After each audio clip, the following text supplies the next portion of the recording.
biodégradable et une consommation d'eau maîtrisée, vous regardez la météo avec Wash de Total Energy, le premier réseau de lavage en France.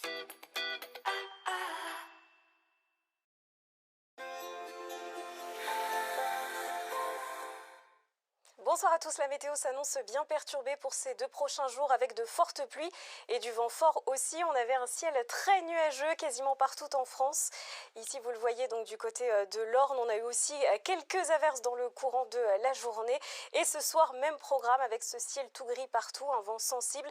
Toujours ce régime d'averses, ça restera un peu plus sec près de la Méditerranée. Alors voici un petit peu la situation. On a toujours ces dépressions qui circulent sur le nord de l'Atlantique et qui nous renvoient donc ces perturbations plus ou moins active.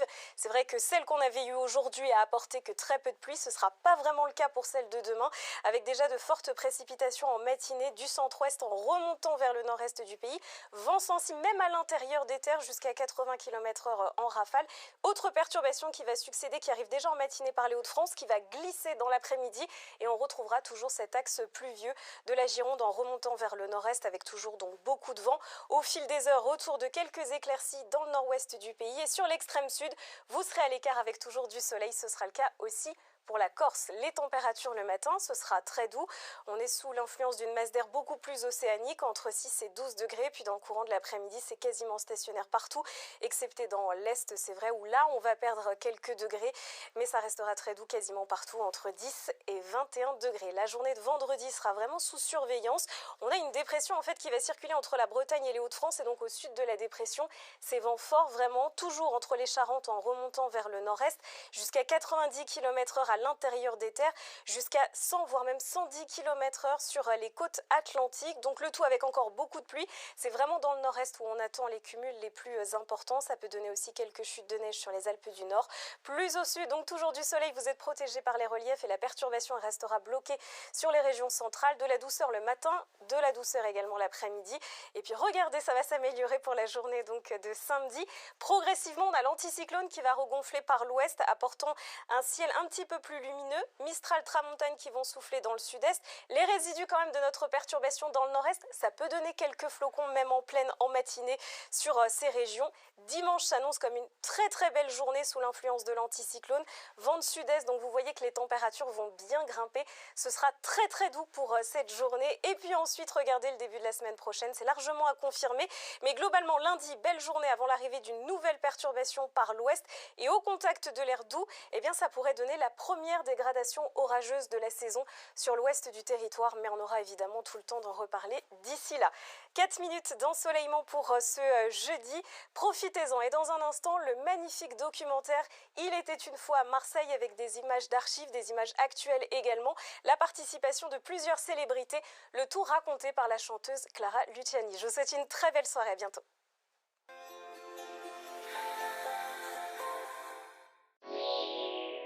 C'était la météo avec Aldi. Attention, il n'y a pas que les fruits et légumes qui sont frais, il y a la peinture aussi.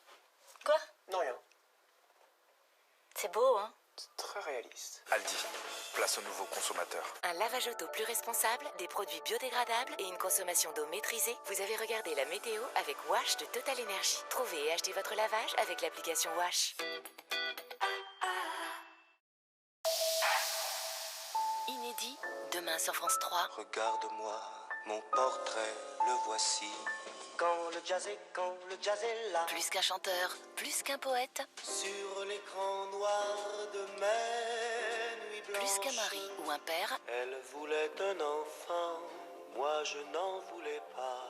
Oh mon pays, l'enfant du pays, raconté par Olivia Ruiz. Claude Nougaro, un artiste total, animé par la fougue, la souffrance. J'ai un beau destin, j'aurais passé ma vie à fermer des puits. Avec Claude Nougaro, tout recommence. Un portrait rare et inédit, demain à 21h10 sur France 3. Retrouvez votre programme avec Éclair de lune l'absolu, le sérum double phase anti-tache de Garantia. Votre programme avec Floa. Floa, simplifiez la banque pour faciliter la vie.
Je suis née il y a près de 3000 ans, bien avant que la France ne devienne la France.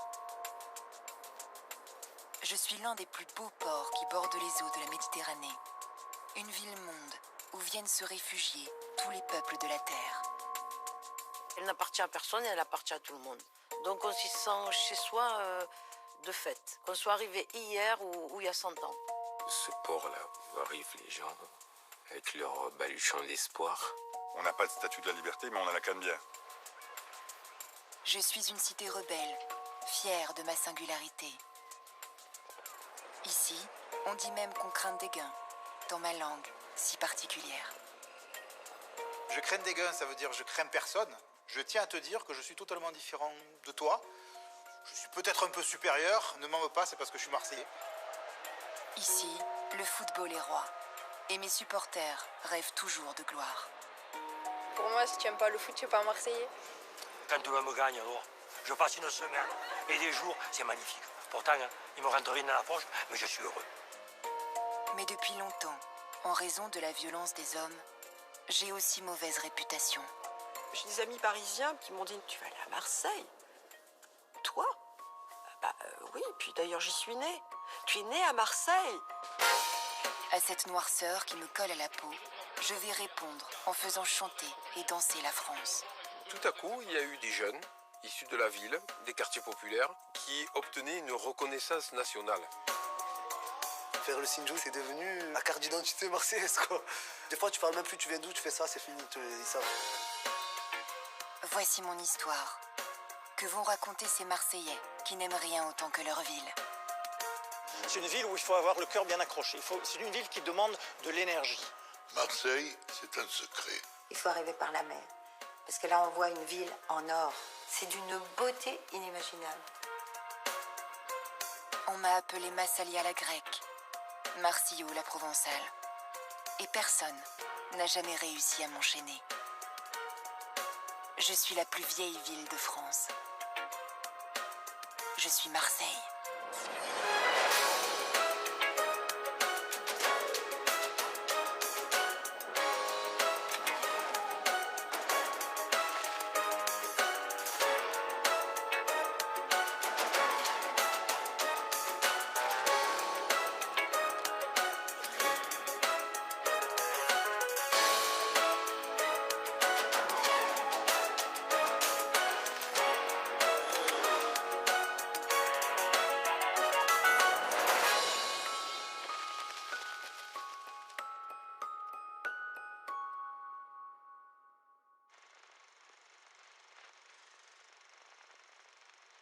Les plus anciennes images filmées de mon vieux port datent de 1896, quand un opérateur de la Société des Frères Lumière a capturé pour la première fois cet endroit devenu mythique.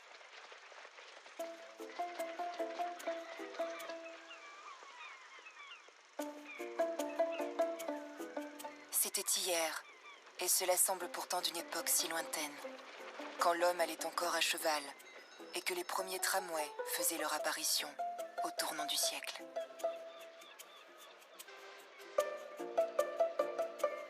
À partir de l'invention du cinématographe, je vais ainsi devenir la ville la plus filmée du pays, après Paris.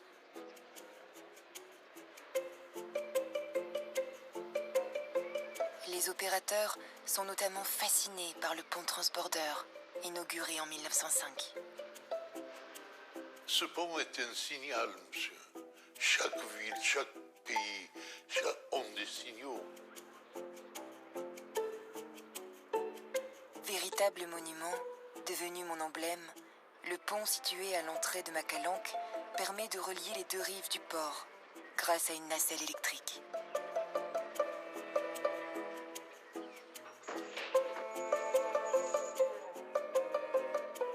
D'immenses pylônes sont reliés à 50 mètres au-dessus du sol par un tablier long de 240 mètres qui offre aux visiteurs audacieux une vue panoramique exceptionnelle.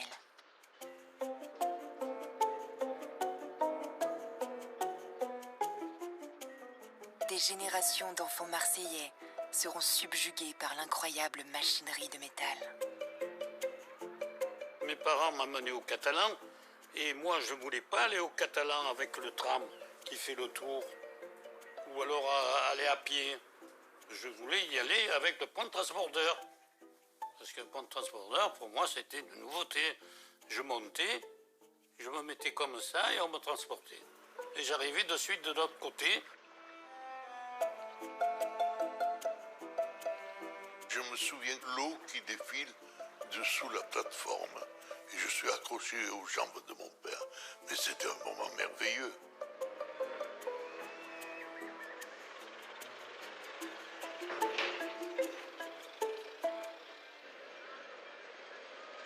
Sur ces images, tournées par la société Pathé en 1906, on découvre la rue de la République, puis le nouveau port de la Joliette et ses bassins pour géants des mers.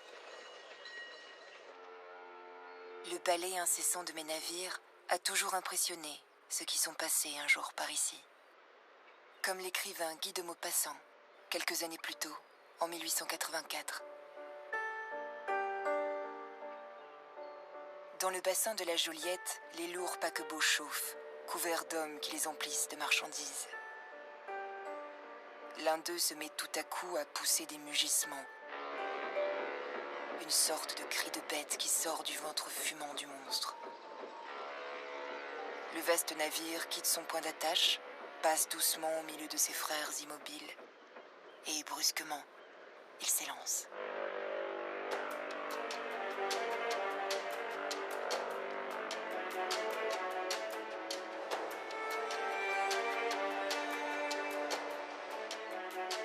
Si la Joliette impressionne les voyageurs, c'est le vieux port qui est aujourd'hui devenu mon emblème, connu dans le monde entier. Car depuis ma fondation, il est le cœur vivant et vibrant de ce que les hommes ont inventé ici. Tout a commencé en 600 avant notre ère, pendant la période que les hommes dénommeront plus tard l'Antiquité. Ce sont des Grecs qui m'ont inventé, exactement ici, au bord de cette calanque, il y a maintenant plus de 2600 ans.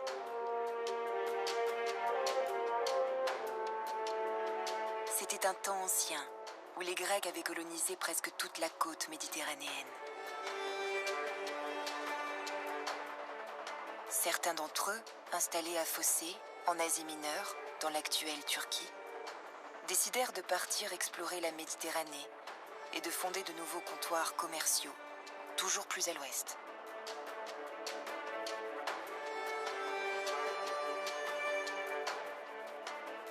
Lorsque les marins phocéens sont entrés dans ma calanque, ils ont certainement compris qu'ils venaient de découvrir un emplacement idéal. Il faut faire un peu preuve d'imagination pour retirer tous les immeubles autour de ce vieux port et d'imaginer ce que pouvait être ce spectacle géologique. C'était pas la peine d'être un immense navigateur pour voir là une situation d'abri extraordinaire dans une région connue pour la violence de son vent et de ses vents dominants, qu'ils soient des vents du sud ou les vents du nord, qu'on appelle le Mistral. Si cette calanque originelle était vierge de toute construction, ce n'est pas le cas de l'intérieur des terres. Les Grecs doivent d'abord veiller à ne pas entrer en conflit avec les Gaulois de la tribu des Ségobriges, présents dans l'arrière-pays. C'est là que la légende de ma fondation intervient, car de tout temps, les hommes ont aimé raconter de belles histoires à mon sujet. Marseille a une particularité, c'est qu'elle se fantasme autour d'un banquet primordial, le banquet de Gyptis et Protis. Donc c'est le beau marin grec Protis qui débarque le jour où la fille du roi Nan se marie, la belle Gyptis. Alors on dit beau et belle, mais on ne sait pas, ça se trouve c'est une cagole et lui c'était un cake, mais on ne sait pas. Et donc il y a ce mariage symbolique au cours duquel donc Gyptis tend une coupe au marin grec à l'étranger. Et Gyptis de choisir pour époux le marin grec Protis, à qui, en guise de dot, le roi gaulois concédera l'autorisation de fonder une cité grecque.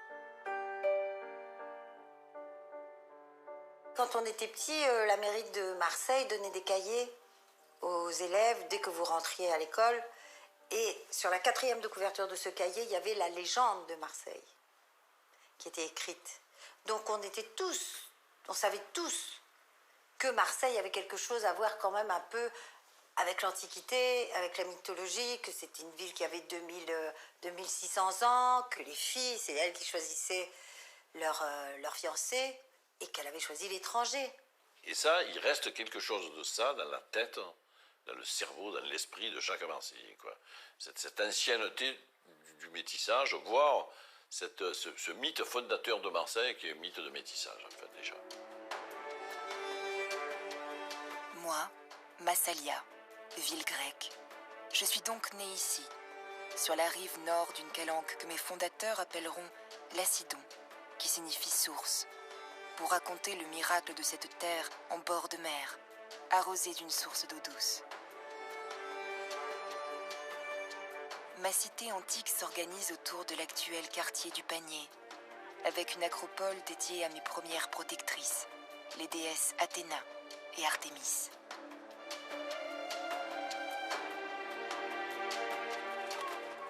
Cette rive nord de Marseille est le lieu où se concentre cette ville depuis sa fondation.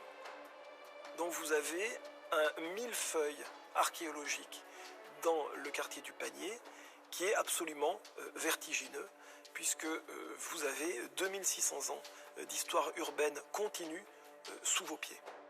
La part antique, la part archaïque de cette ville, elle est dans les corps, elle est dans les esprits aussi.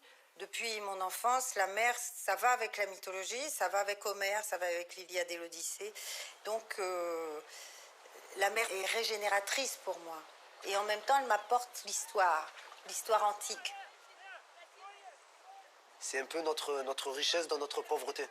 C'est notre ticket de liberté, en fait. Les mecs du sud, ils vont dans les calanques. Les mecs du nord, ils vont à l'Estac. Et les mecs du centre-ville, ils ont tout à corniche, quoi.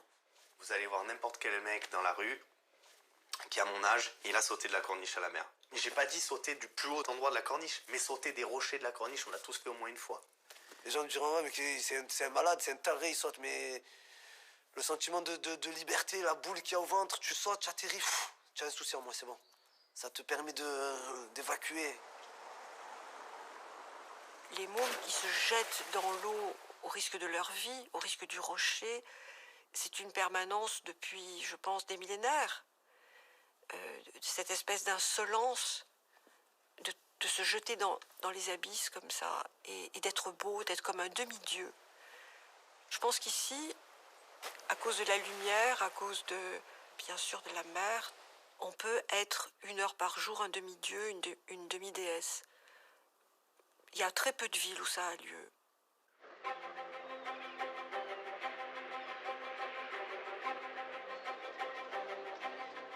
Au début du XXe siècle, moi, le premier port du pays, idéalement situé au bord de la Méditerranée, je suis devenu l'épicentre d'une folle ambition. C'était un temps où la France se prenait pour un empire et rêvait de dominer le monde. L'ambition coloniale française, née au siècle précédent, avait poussé ses gouvernements successifs à conquérir par la force d'immenses territoires. Et depuis, c'est de mon port que l'on se rend à Dakar comme à Libreville, en Afrique occidentale. En Algérie, à Madagascar dans l'océan Indien, et jusqu'à Saïgon, en Indochine française. Un âge d'or pour les messageries maritimes et la Compagnie Générale Transatlantique, ces sociétés qui lancent leurs géants des mers sur tous les océans. C'est de mon port qu'embarqueront aussi, à partir de 1908, des militaires chargés de faire régner l'ordre sur ces territoires, où il faut faire taire par les armes le moindre embryon de résistance à la présence française. C'est de mon port, enfin, que l'on exporte vers le monde entier les produits de l'industrie marseillaise, puis que l'on ramène les matières premières récoltées dans les colonies. Phosphate du Maroc, blé algérien, arachide d'Afrique, canne à sucre des Antilles.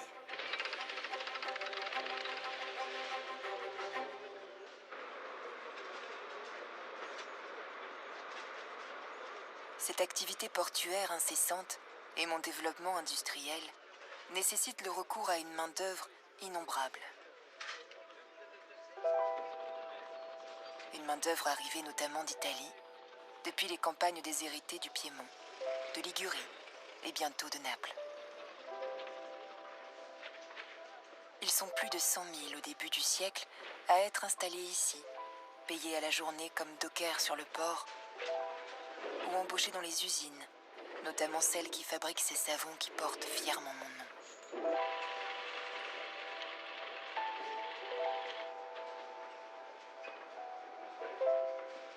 Mes 4 grands-parents sont italiens, mais ils avaient des vies très compliquées. Mon grand-père me racontait son arrivée à Marseille aussi. Et sa première paire de chaussures qu'il a eue à 16 ans à Marseille, en fait, en Italie, il a jamais porté de chaussures. J'ai une grand-mère italienne qui était florentine, une immigration politique autour de 1900. Voilà, ce qu'on appelait des anarchistes italiens. On est des immigrés italiens. Apparemment, ils sont partis de la région de Naples pour aller vers les États-Unis. Le bateau a fait escale à Marseille. Il y a quelqu'un qui est rentré sur la bord qui a dit « Oh, ici, il y a du travail. » Ok, on descend là. Et du coup, on est là depuis quasiment 100 ans, en fait. Voilà des siècles que je suis une terre d'immigration. Mais au lendemain de la Première Guerre mondiale, qui a bouleversé la géopolitique de tout le continent européen, je vais franchir une nouvelle étape et accueillir de plus en plus de réfugiés. En Arménie, nous avons une situation horrible, c'est-à-dire les Turcs harcèlent et l'Arménie ne peut pas se défendre. Le typhus s'installe, il n'y a plus de pain, il n'y a plus à manger. Et ma mère se rappelait des morts dans les rues. Les Arméniens sont plusieurs dizaines de milliers à fuir le génocide que la Turquie a mis en œuvre à partir de 1915 et à débarquer ici, installés dans des camps de fortune à la périphérie de la ville. Souvent rejetés par mes responsables politiques qui n'hésitent pas à dénoncer ce qu'ils appellent l'invasion arménienne.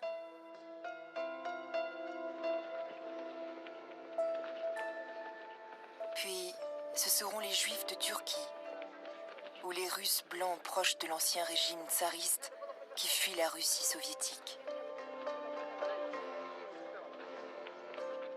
Et me voilà, moi, Marseille, devenue cette ville-monde où viennent se réfugier tous ceux qui n'avaient nulle part ailleurs où aller.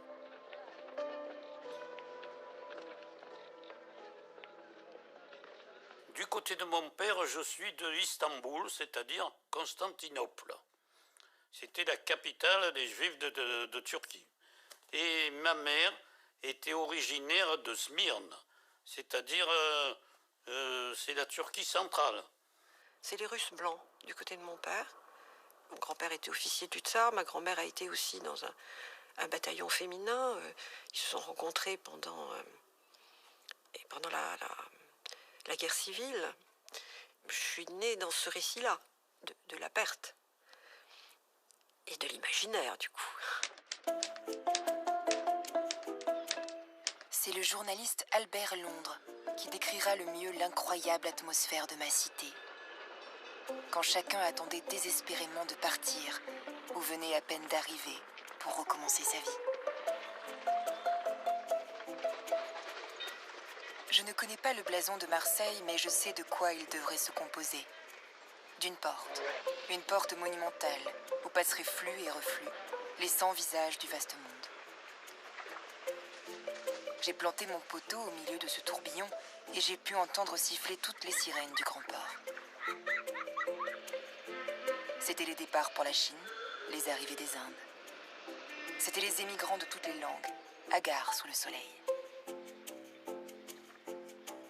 Être Marseillais, c'est avoir été accueilli d'une certaine façon. Voilà. Et donc ça vous donne un sentiment d'appartenir à une humanité qui a débarqué. Donc être très sensible à tous ceux qui débarquent et qui débarqueront. Moi, je suis un pur Marseillais. C'est-à-dire que j'ai du sang napolitain, j'ai du sang catalan, j'ai du sang guyanais, j'ai du sang un peu pied noir, Et j'ai même, mais je peux pas le dire, mais non, j'ai même, voilà, je peux pas dire que j'ai la famille parisienne. Non, je l'ai pas dit. Voilà, donc c'est ça en fait, c'est être d'ici, mais venir d'ailleurs, parce que la plupart des gens sont venus d'ailleurs.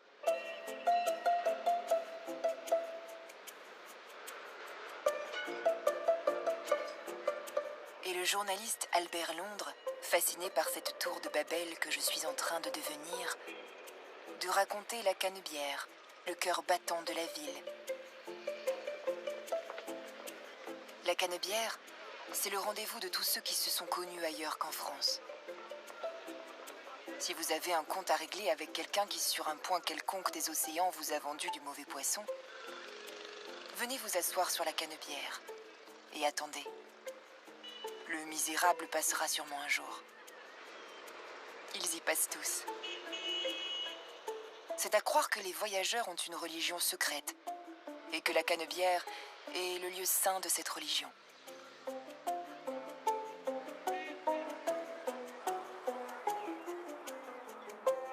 La Canebière est sans aucun doute aujourd'hui ma rue la plus célèbre. Mais quelle est sa véritable histoire ? À toutes les époques, ceux qui ont prétendu me contrôler ont cherché à me façonner. Mon histoire avec la France est donc aussi une histoire d'architecture, comme si on avait voulu me dompter à tout prix, à grands coups de transformation. C'est au roi Louis XIV que je dois mon cours Belzunce et le premier percement de la Canebière, comme je dois au règne de Napoléon III la plupart des monuments que l'on connaît aujourd'hui de moi.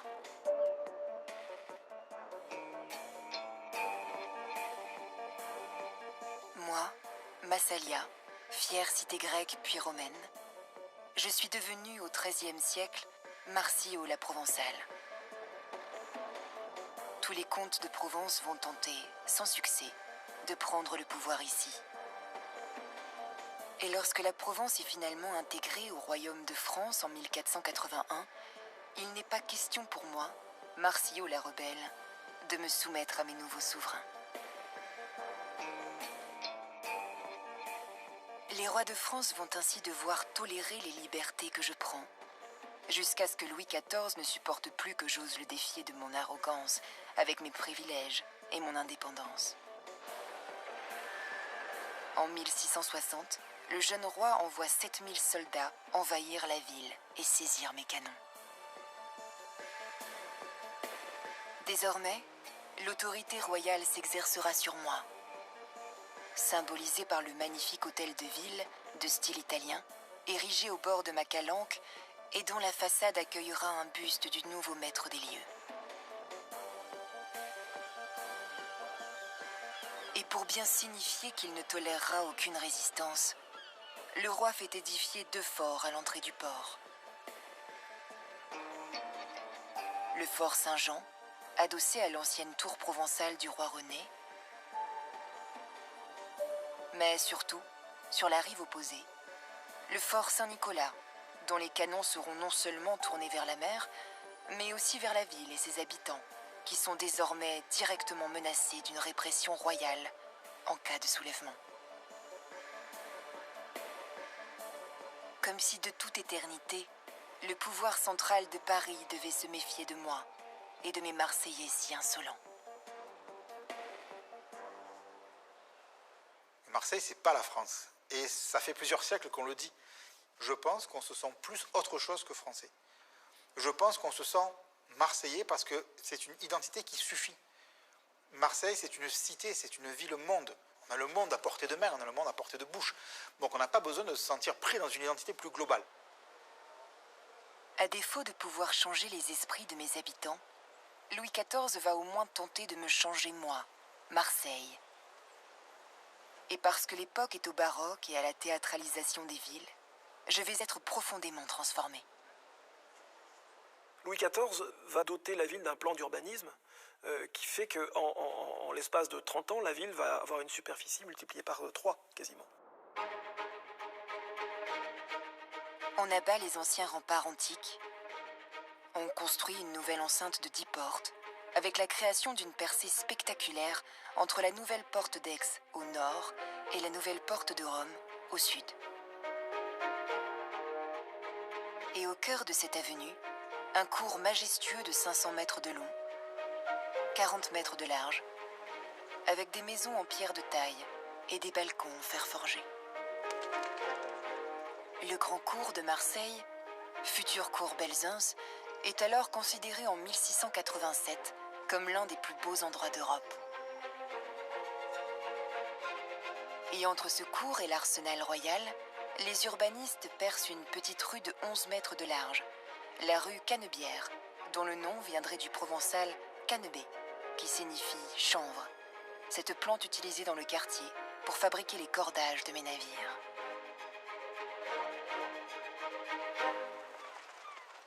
Moi, Marsillau, devenu brutalement Marseille par la volonté d'un roi, je peux désormais me consacrer au commerce avec l'Orient mystérieux et ses richesses que mes navires rapportent en France. Plus que jamais, je deviens la principale porte d'entrée du royaume, notamment pour tous ces produits alimentaires venus d'ailleurs. Marseille est une porte vers l'ailleurs, une porte vers l'Orient de presque toute éternité en fait. Elle s'est pensée comme ça, elle se vit comme ça encore aujourd'hui. Elle va être le point d'entrée en fait de la plupart des produits une bonne partie des produits qui vont bouleverser la culture culinaire française. Je pense notamment à la tomate, évidemment l'artichaut, l'aubergine également viendra par là, la courgette viendra par là. Enfin, les choses qui nous paraissent évidentes aujourd'hui sont d'abord passées en fait par ce port-là. Marseille fut longtemps la plaque tournante de l'orange en fait aussi, ou des dattes qu'on voit partout maintenant sur toutes les tables françaises. De ce rapport permanent constitué entre la terre et l'extérieur, entre l'ici et l'ailleurs, va naître finalement la cuisine française. Mais la mer apporte aussi, pour des ports comme le mien, son lot de dangers, souvent mortels. Lorsqu'en 1720, le grand Saint-Antoine, vaisseau venu d'Orient, débarque sa marchandise dans mon port, la peste va se répandre en quelques semaines dans toute la ville. La terrible maladie va faucher plus du tiers de mes 90 000 habitants. Des milliers de corps s'amoncellent dans mes rues comme le long de mon grand cours. Dans la panique, beaucoup tentent de fuir et vont répandre la peste dans l'arrière-pays provençal.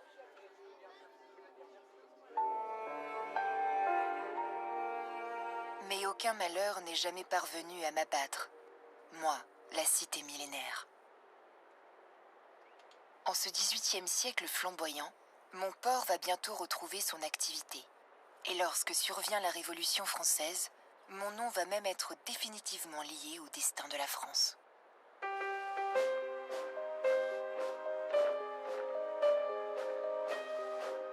Quel incroyable paradoxe de voir mes habitants, pourtant si rétifs à l'autorité centrale de Paris, populariser l'hymne révolutionnaire qui deviendra un jour celui du pays tout entier. Ce chant de guerre contre la Prusse, composé par Roger de Lille, devient pour tous les Français en août 1792 le chant des Marseillais, depuis qu'il a scandé le voyage de mes 500 volontaires du quartier Belzunce aux Champs-Élysées. La Marseillaise vient de naître, et moi, Marseille, j'entre fièrement dans le 19e siècle qui va profondément me transformer, bouleversant violemment ma géographie. Le siècle d'une incroyable révolution industrielle, grâce à laquelle mon port va définitivement être consacré comme le premier du pays. Et notamment grâce à son extension, devenue indispensable dès 1840, quand les bateaux à vapeur sont venus s'ajouter aux milliers de navires à voile qui, déjà, étouffaient ma calanque. Alors, on va créer un nouveau port à partir de la Joliette, en direction du nord et de l'Estaque. Pour moi, Marseille, c'est le port, en fait. Voilà. Mais c'est ce port-là, c'est-à-dire le port qui part de la Joliette, on va dire, du Vieux-Port même, et on part au nord de Marseille. Voilà. Et là, il y a 15 km d'infrastructures portuaires. Pour moi, Marseille, c'est le travail, l'industrie, la mer, l'agitation. Voilà, c'est la classe ouvrière. L'image de Marseille, effectivement, de gens qui font la sieste, Voilà, il fait chaud, il fait trop chaud pour travailler. On s'allonge, je veux dire, pour boire une pastille, à l'ombre, une platane. Enfin, me semblait mais tout à fait ridicule, quoi. J'étais même, au fond, très en colère et très énervé quand on disait ça. Ici, tout est en train de changer, jusqu'au nom de ma calanque originelle, qui devient désormais le vieux port, pour le distinguer du nouveau port industriel. Je suis en train d'être transfiguré, sous la direction de l'empereur Napoléon III, à qui est maintenant dédié l'arc de triomphe édifié à la porte d'Aix quelques années auparavant. Pour Napoléon III, point de prestige sans spiritualité. Il faut donc que je redevienne la fervente catholique que j'ai toujours été depuis le Moyen-Âge. Alors, on va d'abord édifier une cathédrale que l'empereur voudrait une des plus grandes du pays, Sainte Marie Majeure, et dont Napoléon III pose en majesté la première pierre en 1852. Et l'on va ensuite imaginer un sanctuaire dédié à Notre-Dame de la Garde. Ce sera une grande basilique surmontée d'une Vierge à l'enfant de 10 mètres de haut. Une statue qui devient vite pour mes habitants leur bonne mère, celle qui les réchauffe de son regard protecteur. Notre-Dame de la Garde, c'est une image qui rassemble parce que moi je suis athée. Quand je vois Notre-Dame de la Garde, je me dis voilà, c'est Marseille, nous protège, et j'ai pas du tout un sentiment religieux, j'ai un sentiment je sais pas, de presque sacré. C'est ça qui est magnifique, c'est que on peut être juif, musulman, athée, bouddhiste. Donc on est Marseillais, ben la bonne mère, elle représentera toujours ces Marseillais-là. Et on pourrait insulter qui on veut et on ne touche pas la bonne mère parce que c'est la bonne mère. Les urbanistes de Napoléon III vont maintenant me transpercer du nord au sud pour créer de nouveaux boulevards. Et surtout une rue qu'ils voudraient impériale. Pour mettre en relation le port vieux qui est en train de devenir le vieux port et les nouveaux bassins qui prennent place à partir de l'anse de la Joliette, on va tailler dans le vif, on va tailler dans la ville, on va tailler dans le relief et on va créer une avenue, entre guillemets, à la parisienne, une avenue haussmannienne. Mais comment faire, alors que d'innombrables petites ruelles occupent la vieille ville, construite depuis le Moyen-Âge sur plusieurs buttes en hauteur? Eh bien, on va détruire plus de 900 maisons, plus de 60 rues, et percer une tranchée à travers la colline. On voit des collines littéralement fondre sous les aménagements.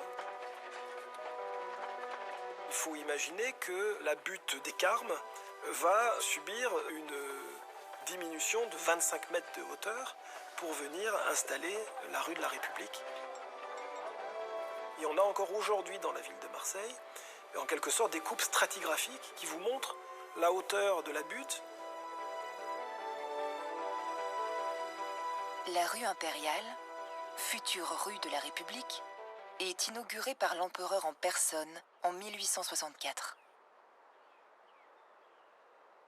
C'est une véritable révolution géographique qui est à l'œuvre. Peu à peu, une frontière invisible va se dessiner dans la ville. Une frontière dont le tracé serait le vieux port et son prolongement, la nouvelle Canebière élargie, qui séparerait mon nord, ouvrier et populaire, de mon sud, plus bourgeois et commerçant. C'est notamment au sud que l'on trace la majestueuse promenade du Prado.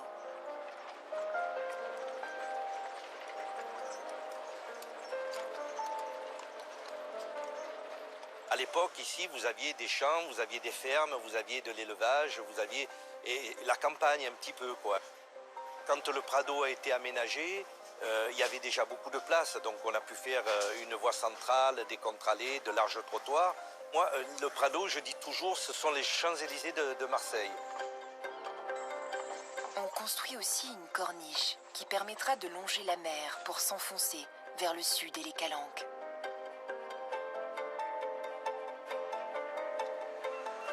Une route, plus de 10 mètres au-dessus des rochers, avec ses viaducs impressionnants comme celui du Vallon des Auphes. Et bientôt, en surplomb de cette corniche, de riches villas qui profiteront d'une vue époustouflante. Des villas perchées sur mes collines verdoyantes qui constitueront les élégants quartiers d'Andoum et du Roucas blanc. Napoléon III aime tant mon nouveau visage qu'il se fait même ériger un palais à la pointe du Pharaon avec l'aide de la municipalité. Un palais qu'il compte offrir à son épouse, l'impératrice Eugénie. Mais le couple impérial n'aura pas le temps d'en profiter. L'Empire étant balayé par la République en 1870. À la fin de ce 19e siècle qui m'aura façonné et fait entrer dans la modernité.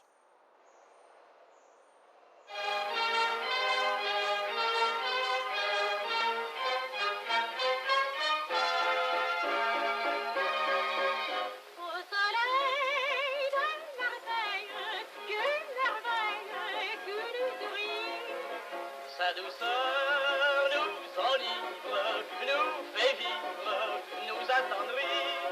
Les mots d'esprit, les blagues nous enchantent, même quand nous parlons, notre accent chante.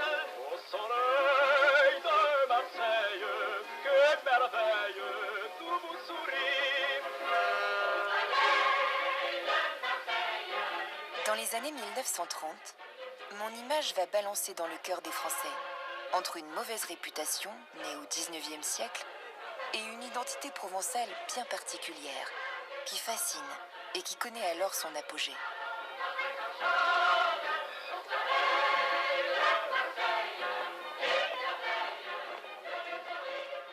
Le provençal, c'est parlé à Marseille pendant des siècles. On pense que jusqu'aux années 30, il y a des gens qui sont nés en ayant le provençal comme langue maternelle. Donc tout le monde est obligé de parler français, même dans les quartiers populaires. Sauf que la langue première, c'est le provençal. Donc on parle français, mais en ayant une influence provençale. Et c'est là que va naître le parler marseillais. Un accent et un langage bien spécifiques qui vont se diffuser à la fois dans des chansons et dans des films. Le parler marseillais, il s'est spectacularisé avec plusieurs choses. D'abord, les revues marseillaises. Et puis, par la suite, il va y avoir le cinéma de Pagnol, le cinéma parlant. Et Pagnol va faire jouer des acteurs locaux. Ces acteurs locaux vont garder leur accent. Et ça va être quelque chose d'énorme parce que ça va être une incarnation au sens propre du terme de l'accent. Et non, je n'ai pas vu l'Andolphi. Comment, vous l'avez pas vu? Non.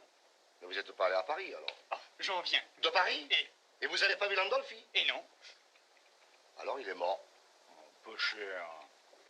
Peu cher est un mot très important parce qu'il traduit une tendresse qu'on peut avoir en Provence, en fait. Peu cher, c'est pecaire ou pechaire, ça veut dire c'est le pêcheur. Non pas le pêcheur, le pescadou qui pêche, mais c'est le pêcheur, celui qui a commis un péché. Et quand on voit celui à qui il arrive des malheurs, en fait, on est apitoyé.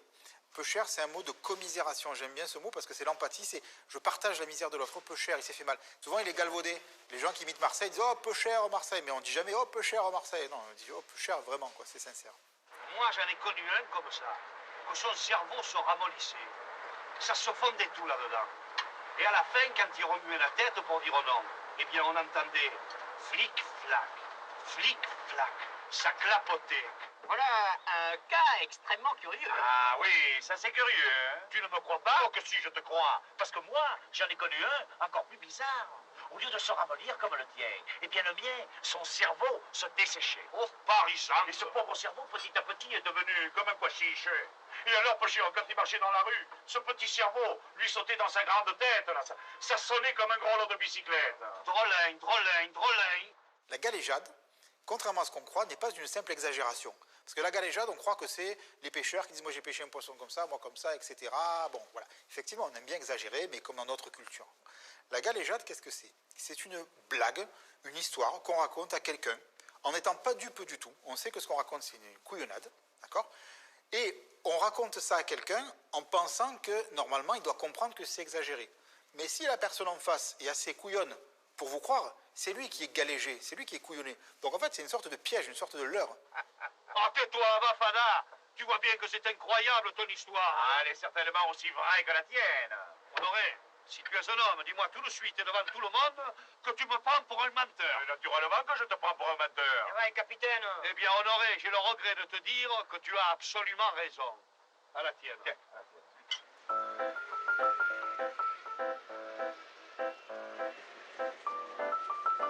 Dans ces années 30, mon cœur bouillonnant et populaire, là où s'invente cette nouvelle culture locale, c'est une rive du Vieux-Port, autour de la mairie et jusqu'au Panier, ce quartier antique, avec ses ruelles vétustes. C'est là que 60 000 Corses se sont installés en quelques années, fuyant la pauvreté de leur île. C'est là qu'ont aussi échoué les nombreux Juifs fuyant la Turquie après la Première Guerre mondiale. Mon grand-père, il était marchand de bois et de charbon. Et il était rue Bonnetterie. Moi, je suis né place Victor Gélu. La place Victor Gélu, pour le Marseillais, il sait que c'était la place centrale. Et devant la fenêtre, il y avait Victor Gélu qui me surveillait. C'était un quartier cosmopolite où les gens vivaient en harmonie et tout le monde gagnait sa vie et tout le monde mangeait.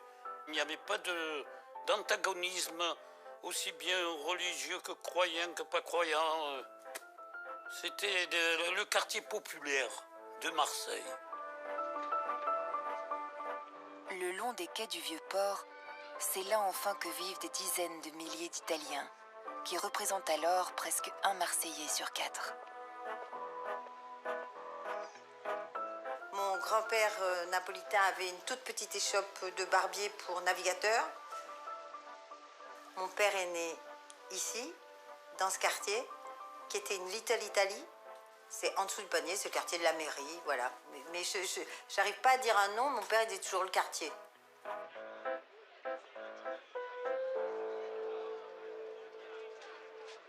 L'italien a beaucoup influencé le marseillais parce qu'ils vont parler leur langue dans les quartiers populaires, dans les usines, sur les chantiers, etc.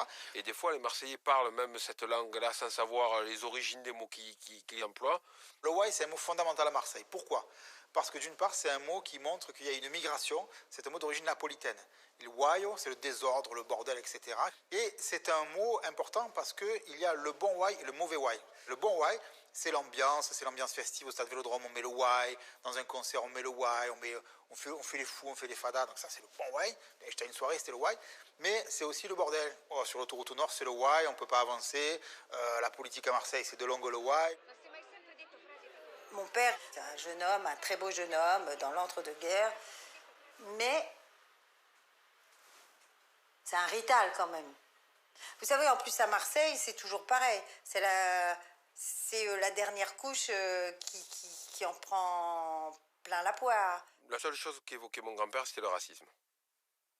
Et comme du côté de mon père, ils sont très foncés de peau, du côté de ma mère, ils sont beaucoup plus clairs, du côté de mon père, ils sont très foncés. Eux ont énormément souffert du racisme et les récits s'étaient très concentrés autour de ce qu'ils subissaient. Un Italien, c'était un menteur, un hableur, un trousseur de jupons et un mec qui faisait rien. Et un gangster quand même.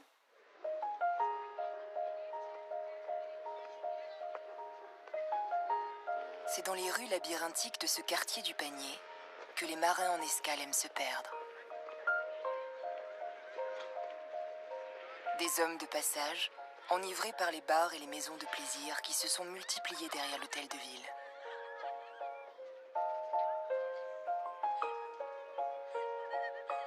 Dans ce quartier ici, il y avait des rues où il y avait que des putes. Hein.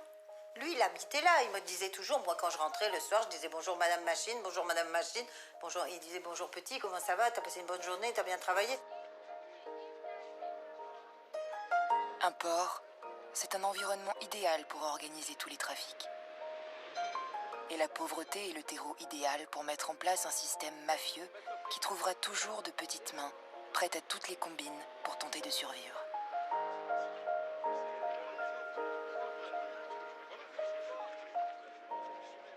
C'est ce qu'ont bien compris deux jeunes Corses.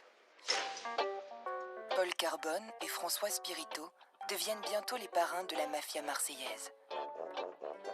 Bar autour de l'Opéra, maison close dans le quartier du Panier. Les deux Corses ont le monopole de toutes les activités clandestines les plus lucratives. Et le système qu'ils mettent en place va d'autant plus se développer qu'ils obtiennent la complicité d'un adjoint au maire, député du Panier, originaire lui aussi d'un village corse.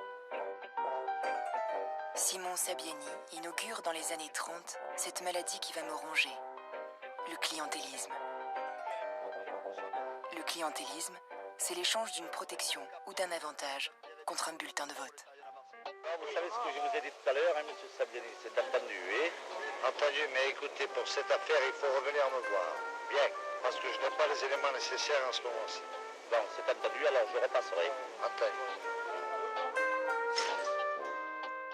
En échange du soutien de Carbone et Spirito, Sabiani va leur permettre de faire recruter leurs hommes en grand nombre au sein des services municipaux. Une mainmise de la mafia jusque dans les couloirs de l'hôtel de ville, qui va notamment être mise en lumière quand un drame vient me frapper et démontrer l'incurie de la ville.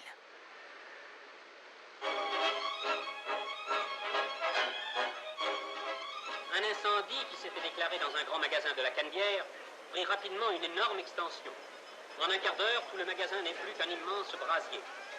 Attisé par le Mistral, qui par malheur souffle en rafale, l'incendie contre lequel les moyens matériels de défense s'avèrent insuffisants gagne successivement les immeubles voisins.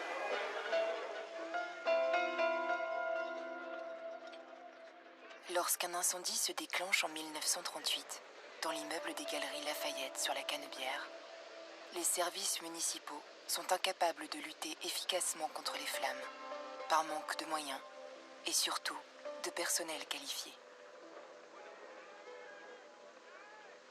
73 corps seront retrouvés dans les décombres.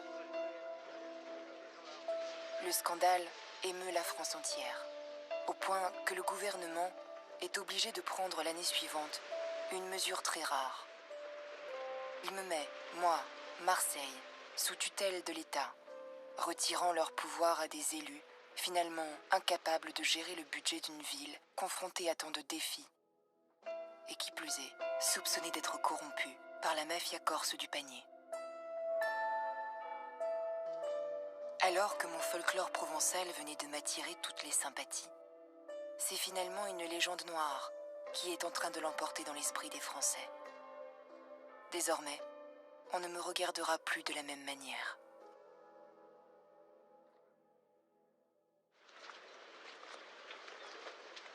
Mais lorsque s'ouvre l'année 1940, je ne peux imaginer qu'en réalité, le pire est encore à venir. Des années bien sombres viennent de débuter, dont je vais ressortir défiguré. Car ils vont être nombreux à s'acharner sur mon sort, ces hommes qui vont une nouvelle fois avoir la prétention de me dominer. Le premier à tenter d'obtenir ma soumission dans ces années noires est le maréchal Pétain, qui en décembre 1940 termine sa première tournée dans la zone du pays dont il a désormais la charge.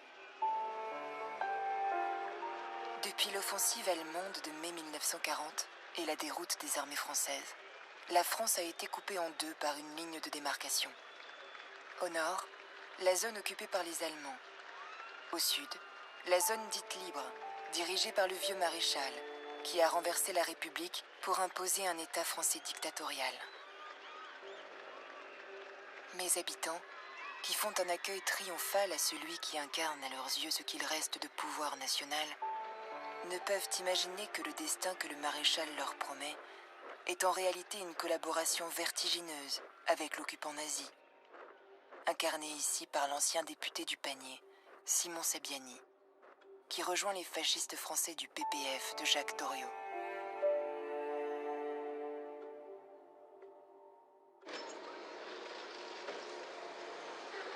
Pire, Pétain et son régime de Vichy sont bientôt supplantés par les soldats allemands, qui se lancent à l'assaut de la zone libre le 11 novembre 1942 en réaction au débarquement allié en Afrique du Nord. Quand les Allemands sont arrivés, sont rentrés dans Marseille et ils sont allés à la mairie pour prendre symboliquement les clés de la mairie, tous les Marseillais, qu'ils soient de n'importe quelle origine ou de n'importe quelle race, ont fermé les volets. Ça a été un choc pour tout le monde.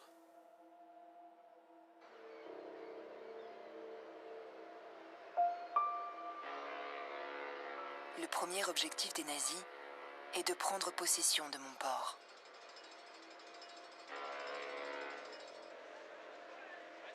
Et comme ils l'avaient fait à Paris, les soldats de la Wehrmacht n'hésitent pas à se filmer pour bien montrer que moi aussi, j'ai fini par leur appartenir. D'autant que pour les nazis, j'incarne ce cosmopolitisme qu'ils exècrent, cette décadence française qu'ils rêvent d'éradiquer. Heinrich Himmler, numéro 2 du Troisième Reich, dit de moi que je suis un nid de criminels, une porcherie qu'il faudrait nettoyer au plus vite. Les nazis n'attendent qu'un prétexte pour allumer un brasier qu'ils voudraient purificateur.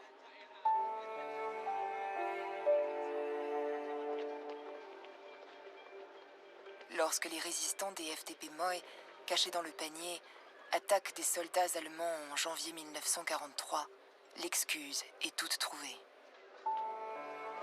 Un engrenage infernal vient de se mettre en marche. Le vendredi 22 janvier 1943, 12 000 gendarmes et gardes mobiles français convergent vers Marseille pour une opération de police qui sera l'une des plus importantes de toute la guerre.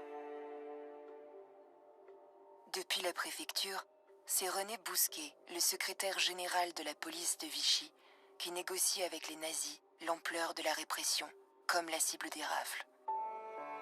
Les étrangers, les souteneurs des prostituées, et les juifs, déjà visés à Paris et en zone libre dès 1942.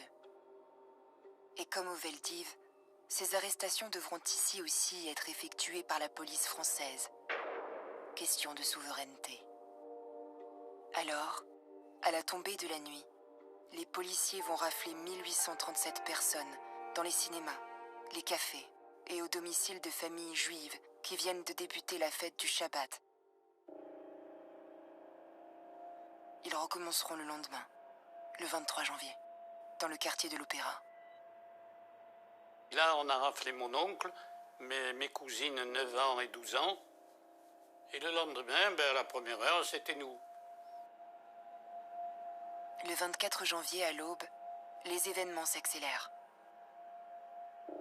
1642 personnes, dont la moitié est de confession juive, sont livrées aux soldats allemands qui les entassent immédiatement dans des wagons à bestiaux pour les envoyer au camp de Drancy, antichambre d'une déportation fatale vers les camps d'extermination nazis.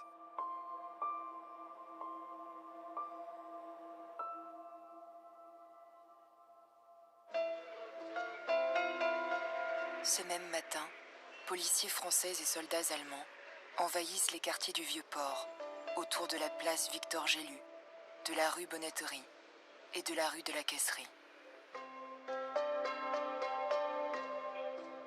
C'était un matin, et on nous dit « Allez, dépêchez-vous, descendez. » Nous, on ne comprenait pas, les petits. On s'est quand même habillés, on est descendu. Mon père a pris une petite valise comme ça. Il n'avait pas des malles de voyage. Je suis descendu et c'est un garde mobile qui, avec un fusil, il me fait comme ça. Signe d'avancer. Moi, j'ai eu peur du fusil. Ma grand-mère, en 1943, qui vit avec sa famille, je ne me rappelle plus vraiment combien, mais je sais qu'ils étaient nombreux. Ils vivaient dans le quartier du Vieux-Port. Et donc, comme elle nous explique, avec beaucoup d'émotion, ils étaient tranquillement en train de dormir, c'était l'hiver, il faisait froid. Et à 5h du matin, la lampe torche dans la tête, allez, tout le monde va très très vite, tout le monde descend. Elle parle beaucoup du froid de ce matin-là, parce qu'on imagine une petite fille en fait robe de chambre en train de dormir et se retrouvant dans la rue en moins de 10 minutes. Quoi.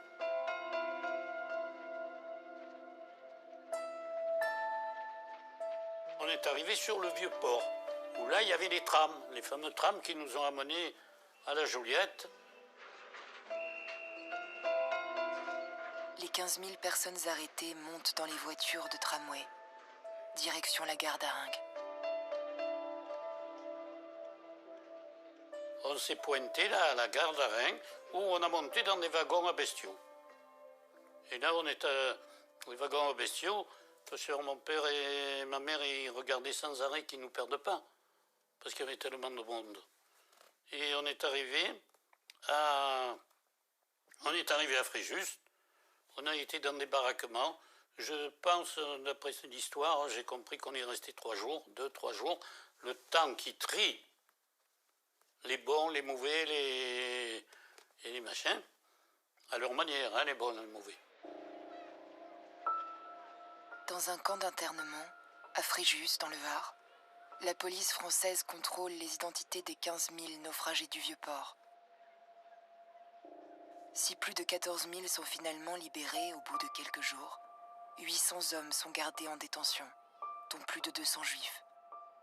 Comme Avram Adeva, 31 ans. Il est venu, il nous a embrassés, tout ça, il a pas lâché ma mère. Et je l'ai plus revu.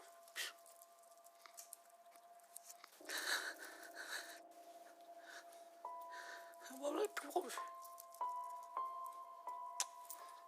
Non. Il savait même pas où il allait, ce qu'il allait faire, et ce qu'il allait devenir. Avram Adeva fera partie du 52e convoi de déportés français au départ de Drancy, le 23 mars 1943, à destination du camp d'extermination de Sobibor.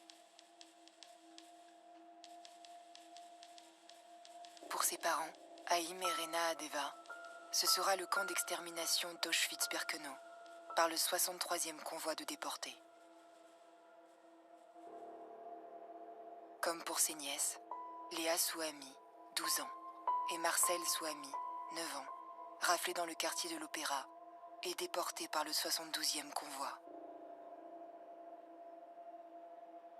Tous seront exécutés à leur arrivée dans les camps.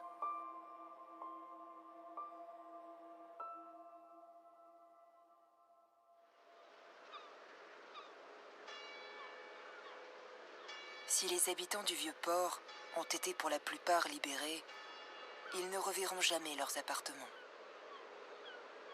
Car le plan des Allemands, avec la complicité de l'administration vichiste de la ville, est de détruire à jamais tout le quartier autour de l'hôtel de ville.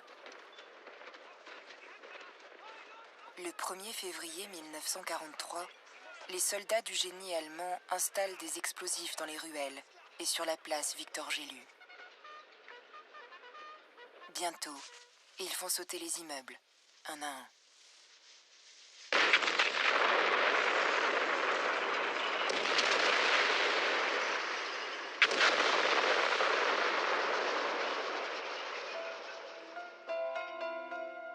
En 2 semaines, 1500 bâtiments, 50 rues, 14 hectares de superficie partent en poussière.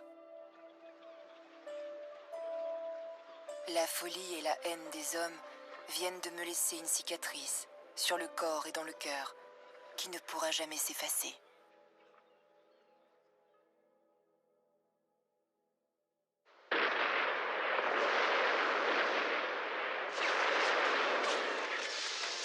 Après la Normandie le 6 juin, les troupes alliées débarquent en Provence le 15 août 1944. La bataille pour ma libération vient de débuter.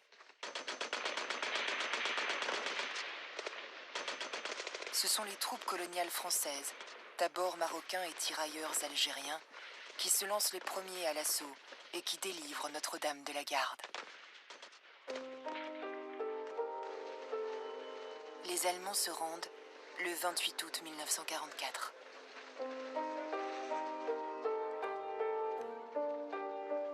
Moi, Marseille, je suis alors en partie détruite. les Allemands ont fait s'effondrer un des pylônes du pont transborder et ils ont coulé des navires pour bloquer l'entrée de Makalang. Dans mon port industriel, 200 bateaux ont été sabordés le long des 15 km de quais, désormais inutilisables. Et les bombardements alliés du 27 mai 1944, meurtriers et inefficaces, ont détruit des centaines d'immeubles et tué plus de 1800 personnes.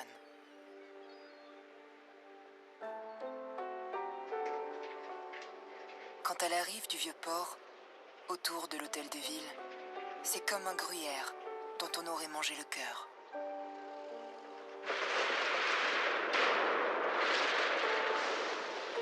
Dans ce paysage dévasté, il faut évacuer les millions de tonnes de gravats, dernière trace d'un monde englouti.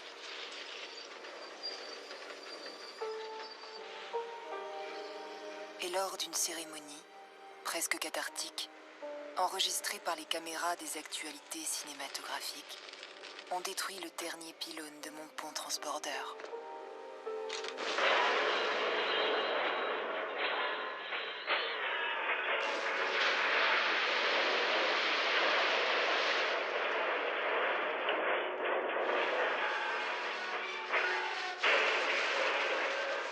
L'un de mes plus beaux symboles vient de disparaître définitivement. Quand on arrive et qu'on voit ça, on dirait que le vieux port est nu, qu'on lui a enlevé les habits. On est bouche bée. Marseille est violée. On a un sol nu sur tout ce côté du port, là où était la ville historique. C'est quand même un traumatisme, c'est une blessure ouverte sous les yeux des Marseillais. L'urgence, c'est de reconstruire autour de l'hôtel de ville. Alors, le nouveau maire communiste, Jean Christoffel, donne symboliquement le coup de pioche qui doit lancer la première étape de ma renaissance. Mais comment construire de nouveaux immeubles sans défigurer cette rive antique et médiévale qui m'a vu naître? C'est le jeune architecte Fernand Pouillon qui va trouver la solution en imaginant un étonnant alignement de 4 bâtiments de 50 mètres d'un côté et de 97 mètres de l'autre qui entourent l'hôtel de ville. Pouillon sait bien qu'il doit essayer de rendre intemporel son geste architectural. D'où son choix de la pierre de taille du Gard pour habiller des façades qui deviennent ocre. Surtout, l'utilisation du béton armé en structure lui permet de produire des bâtiments aux façades épaisses et lourdes, inspirés de la Rome antique.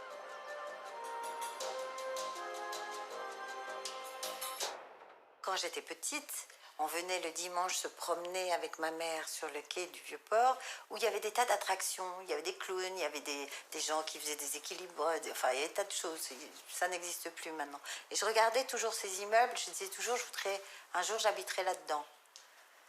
La vie elle est bien faite parce que j'habite dedans.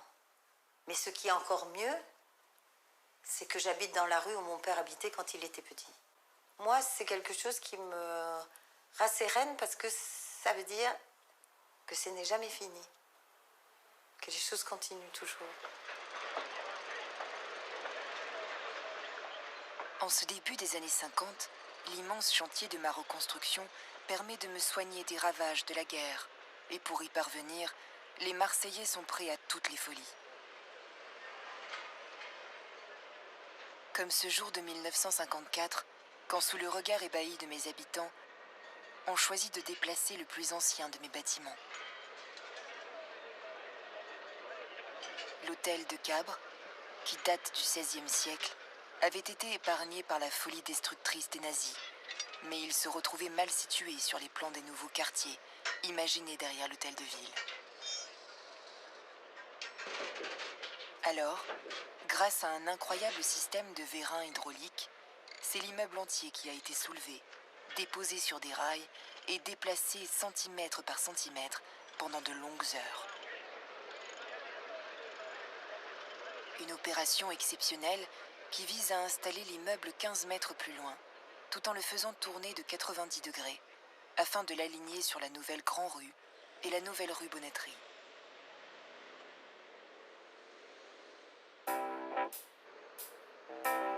C'est en 1952 qu'une autre incroyable innovation a déclenché de féroces oppositions, avant d'entrer dans l'histoire de l'architecture.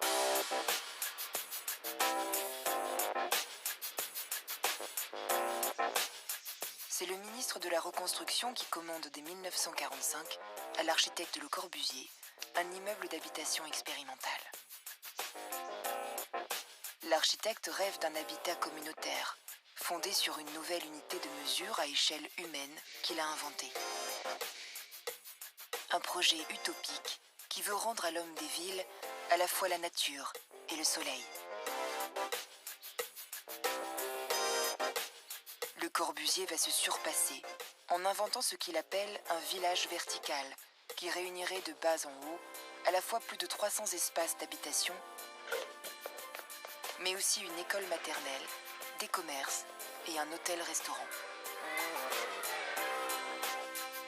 Avec cette cité radieuse, paquebot de béton brut sur pilotis et son toit terrasse aux formes spectaculaires, Le Corbusier, en 1952, me fait basculer dans le futur.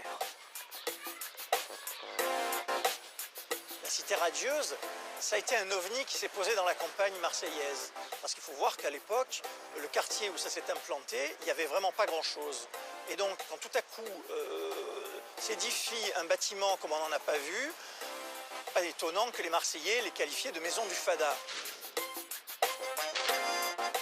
La presse des années 50 se fait l'écho de l'incompréhension et parfois de la violence de ceux qui sont choqués par cette révolution architecturale. Les Marseillais sont alors divisés. Monsieur, vous connaissez la maison du Fada à Marseille? Ah oui, je connais la maison de Corbusier. Pour vous, ce n'est pas un Fada? Ah non. C'est-à-dire, on appelle la maison du Fada parce qu'elle a été conçue pas comme les autres. Je suis pour le modernisme, mais je ne conçois pas de cette manière. Je ne pourrais pas vivre là-dedans. Moi, je proteste parce que c'est pas vrai, il est très beau le Corbusier. Puis tous les enfants se rencontrent, tous les enfants se connaissent.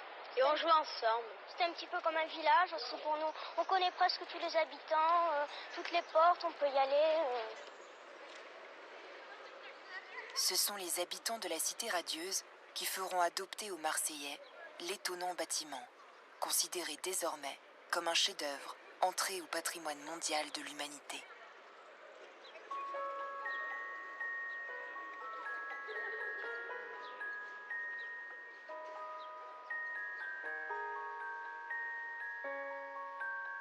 Après ces années consacrées à ma reconstruction, c'est un grand tournant qui m'attend à l'orée des années 1960. En une décennie, mon économie, ma population et même ma géographie vont être bouleversées. Et je vais réussir à relever tous les défis que le sort semble s'acharner à m'envoyer.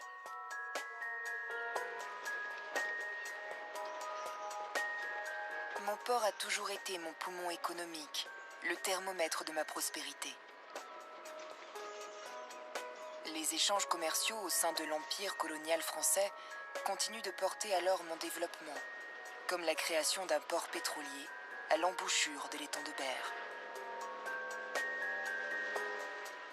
Transport de marchandises, réparation navale, les bassins du port de la Joliette ont retrouvé une activité intense.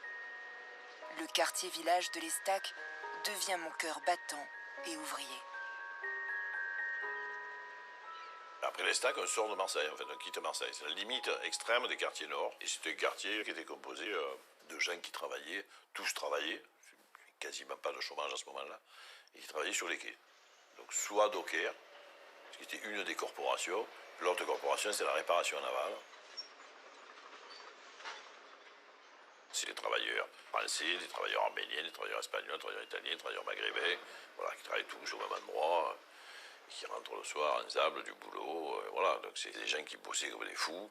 Enfin, c'est mon père, hein, donc ils travaillaient comme une dingue, jour et nuit. Effectivement, qu'il y avait des accidents du travail sans arrêt, parce que les quais, c'était tous les travailleurs des quais, c'était là où il y avait le plus d'accidents du travail en France à ce moment-là, dans ces années-là.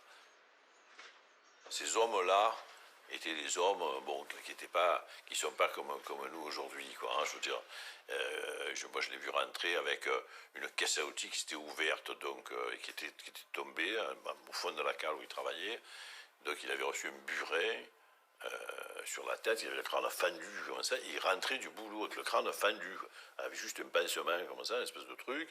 Donc, il s'est enlevé ça, le sang coulait, comme ça. Bon, tu vois, il se mettait de l'alcool, comme ça, il s'est tiré les dents. C'était hallucinant, quoi. Pour un gamin, c'était des choses... Et puis, il repartait au boulot l'après-midi. Hein. Dans ces années de relance économique, j'ai un besoin urgent de main-d'œuvre, entraînant de nouvelles vagues d'immigration. Le patronat marseillais, avec le soutien du gouvernement, fait notamment venir ici des milliers de travailleurs depuis l'Algérie française, toute proche. Ce que je sais, c'est que mon père est arrivé en 1947, qu'il habitait tout seul dans un baraquement, dans les quartiers nord. Comme les Italiens du début du siècle, les Algériens de l'après-guerre sont les plus pauvres et les plus précaires de mes travailleurs. Ils vont souvent s'installer dans des bidonvilles qui se sont multipliés partout sur mon territoire. Les arrivées dans mon port vont tout à coup s'accélérer lorsque l'empire colonial va s'effondrer comme un château de cartes et que l'on viendra ici depuis la lointaine Indochine, la Tunisie ou le Maroc, désormais indépendant. Un flot ininterrompu qui devient soudainement un raz-de-marée en 1962.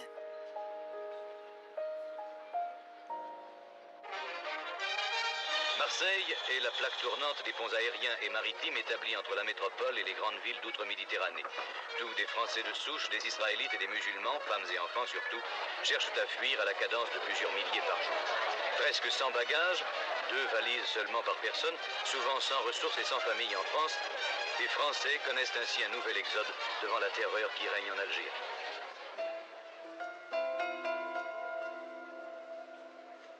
Lorsqu'après 7 années de guerre meurtrière, les Algériens obtiennent enfin leur indépendance, plus de 800 000 rapatriés, français et algériens, vont alors débarquer ici en quelques semaines.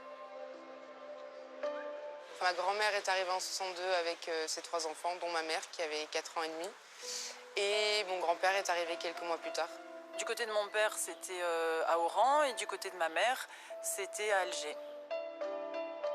Ni le gouvernement, ni la municipalité n'avaient anticipé un tel déferlement. Les camps de transit sont débordés.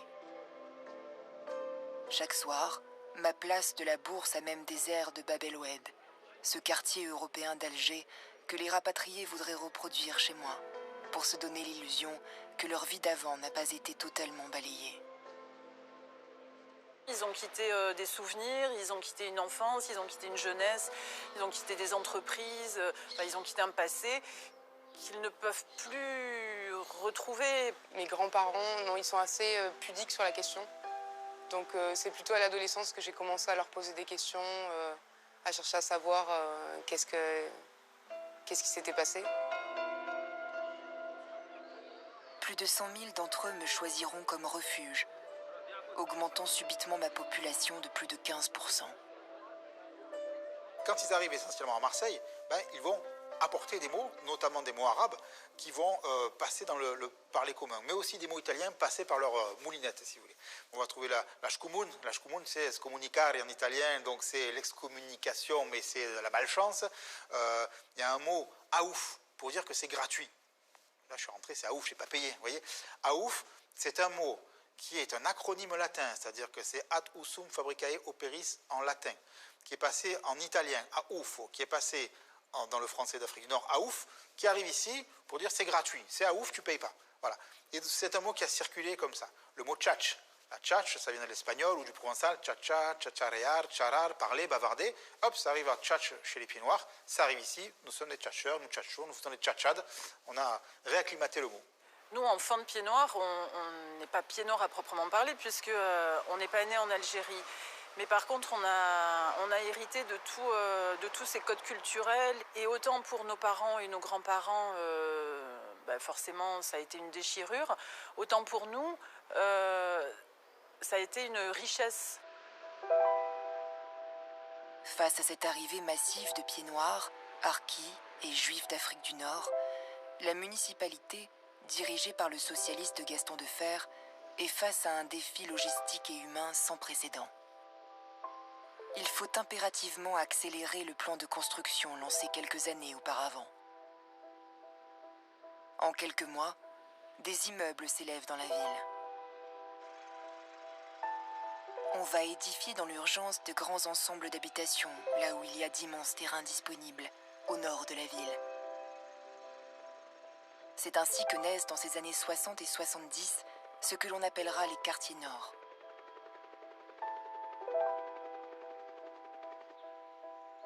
Un paradoxe de plus dans ma longue histoire, car ces nouvelles cités vont venir remplacer les bastides bourgeoises qui servaient de résidence secondaire aux plus riches de mes habitants durant les siècles précédents.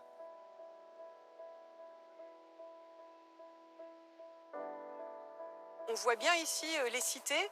Alors ça aussi, souvent les gens qui ne connaissent pas Marseille s'imaginent, quand on parle des quartiers nord notamment, des espèces de kilomètres de cités qui seraient très loin de la mer, au fin fond. Et donc ils sont toujours un petit peu surpris que non, c'est ça, les quartiers nord. Là, le paysage, il est très fidèle et représentatif de ce que sont ces quartiers, cet ancien terroir marseillais où au contraire il y avait des bastides, où les notables et la bourgeoisie s'installaient pour être un petit peu plus au frais, un peu plus en hauteur. Et là juste en face, on a un très bon exemple qui est la cité de la Viste. On est sur le type de taille des cités qui est en fait l'emprise d'un grand domaine. Donc là c'était le domaine Timon David. Et puis, quand ils vendent, ça permet d'ériger un gros programme urbain. Et donc, c'est quasiment la première.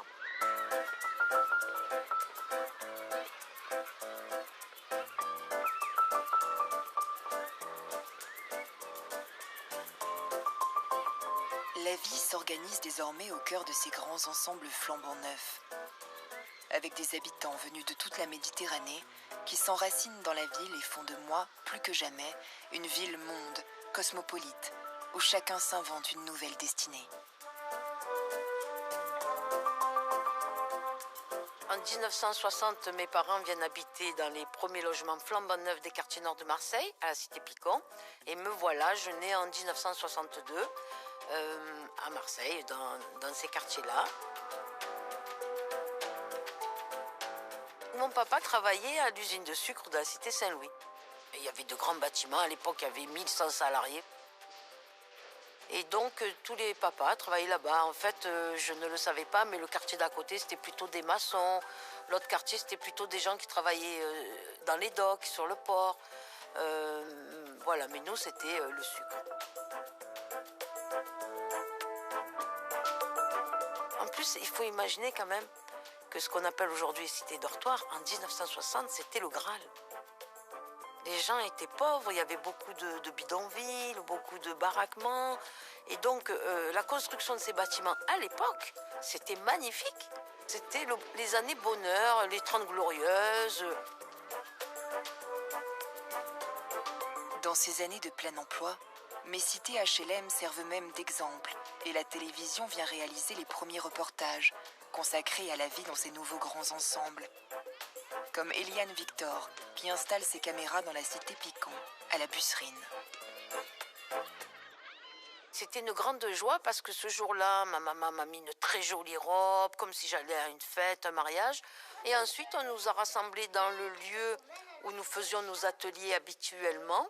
Et là, nous avons parlé face caméra. En premier, elle avait une laisse. Elle tient le chien avec la laisse, elle voit un chien, elle prend le bide dans ses bras, elle s'en va. Je raconte mon premier scénario, l'histoire d'un petit chat. Elle était ça, après, elle aurait chez elle, elle le nourrit, le chien, parce qu'il était un peu maigre, il avait faim. C'était une chatte, elle fait beaucoup d'enfants. Oh là. Et après, ils sont tous morts. Le jour où le film est passé, il y avait comme un confinement dans la cité. Tout le monde est monté à la maison pour se mettre devant la télé. Il n'y avait que 2 chaînes ou 3 à l'époque. Et c'est la première fois que l'on voyait à l'image, à la télévision française, des quartiers populaires.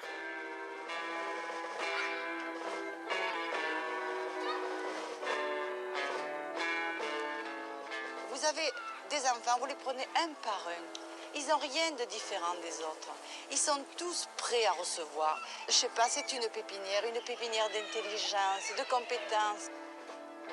Marie, la droguiste du quartier, lorsqu'elle intervient dans le film, elle dit « Mais vous voyez pas ces enfants, c'est une pépinière d'intelligence. » Ben, cette phrase, nous qui la recevons, il y a des gens qui parlent pour nous, elle rentre dans notre tête, elle rentre dans notre cœur, elle nous redonne confiance.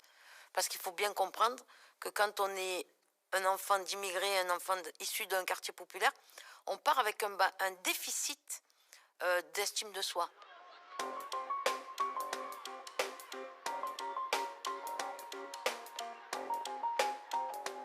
Ma petite enfance, c'était à Plan de Cuc, c'était en bordure des quartiers noirs, en bordure du 13e, à côté de la Rosse. Il y a les premiers HLM, les plus vieux HLM de Marseille qui sont là, mais qui finalement sont très paisibles. Et les gens, beaucoup de gens là-bas travaillaient soit dans les champs, soit sur le port. Ma famille travaillait sur le port, ma famille était docker.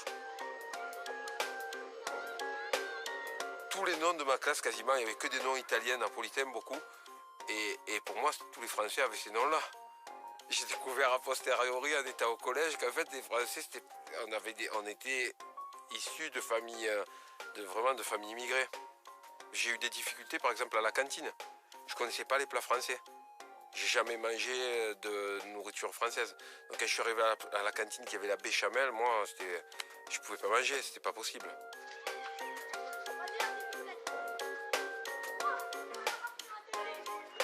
Je suis née dans un quartier qui s'appelle le Racati. C'est un quartier qui est près de la gare Saint-Charles, où ont été construits, dans l'après-guerre, des appartements dits très modernes. La classe de Mademoiselle Rivière, c'était un absolu bonheur. Parce que j'étais assise entre Makarian et Melki, et moi Makayev, et on se disait, on est les 3 K. Et en se disant ça, ce K qui était la lettre, qui n'était pas une lettre française, que vous avez un nom avec un K, ça ne marche pas en France. Ça vous désigne immédiatement ayant des origines étrangères. On savait très bien notre identité. 200 000 personnes sont venues s'installer ici entre 1950 et 1975. Ils sont presque 1 million de femmes et d'hommes à occuper alors mes collines. Il est temps pour ceux qui me dirigent de modifier à nouveau ma géographie, comme si chacun d'entre eux voulait laisser une trace de son passage sur mes terres. Cette fois, c'est le maire de Marseille depuis 1953, Gaston Defferre, qui a décidé de me transformer. Les grands travaux de ce maire, qui régnera ici plus de 30 années, sont placés sous le signe de la voiture toute puissante.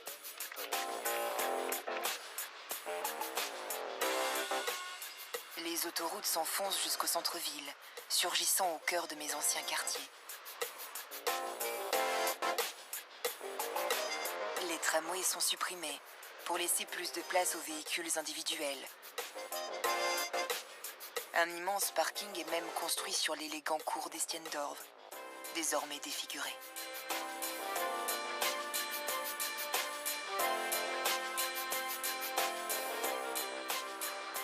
Et il y a surtout un incroyable tunnel qui passera sous mon vieux port afin de pouvoir me traverser de part en part sans difficulté.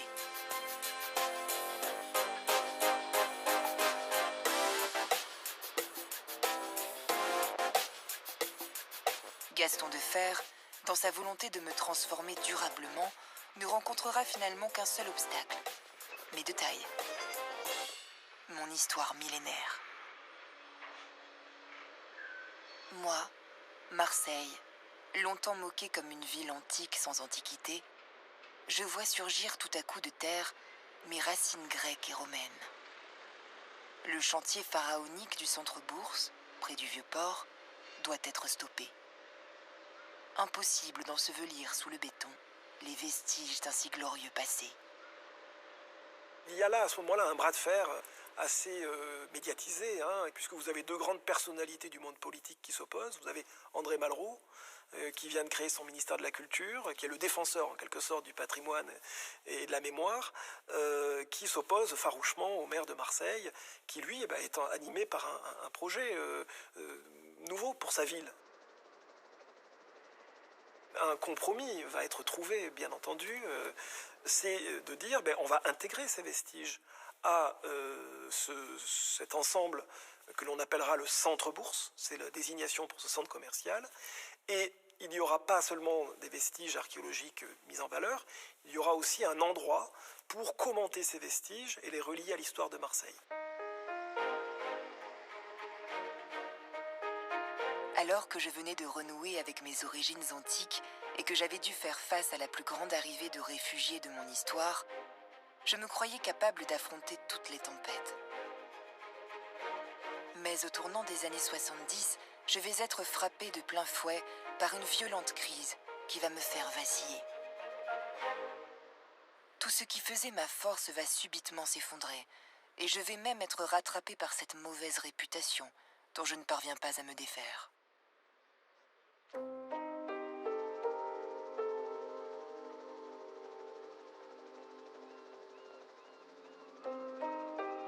C'est mon port qui va le premier connaître une profonde crise. La fin de l'empire colonial français entraîne une chute vertigineuse de l'activité du port de la Joliette.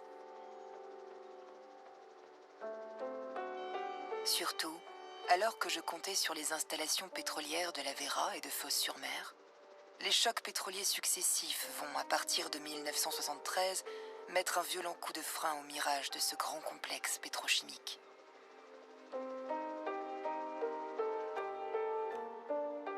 Pire, les anciennes industries marseillaises, nées au début du siècle, vont bientôt s'éteindre. Ciment, sucre, savon, tabac n'ont plus de débouchés, ni dans les colonies, ni sur le marché français. Les usines ferment, les unes après les autres. Mais les dockers et les ouvriers, eux, restent et découvrent la précarité. Mes cités ouvrières des quartiers nord deviennent celles du chômage et de la survie. En quelques années, mon taux de chômage va tripler, passant de 7% à plus de 23% et atteindre même 50% dans certains quartiers. Tout à coup, je suis envahie par un marasme économique qui va me figer pour longtemps.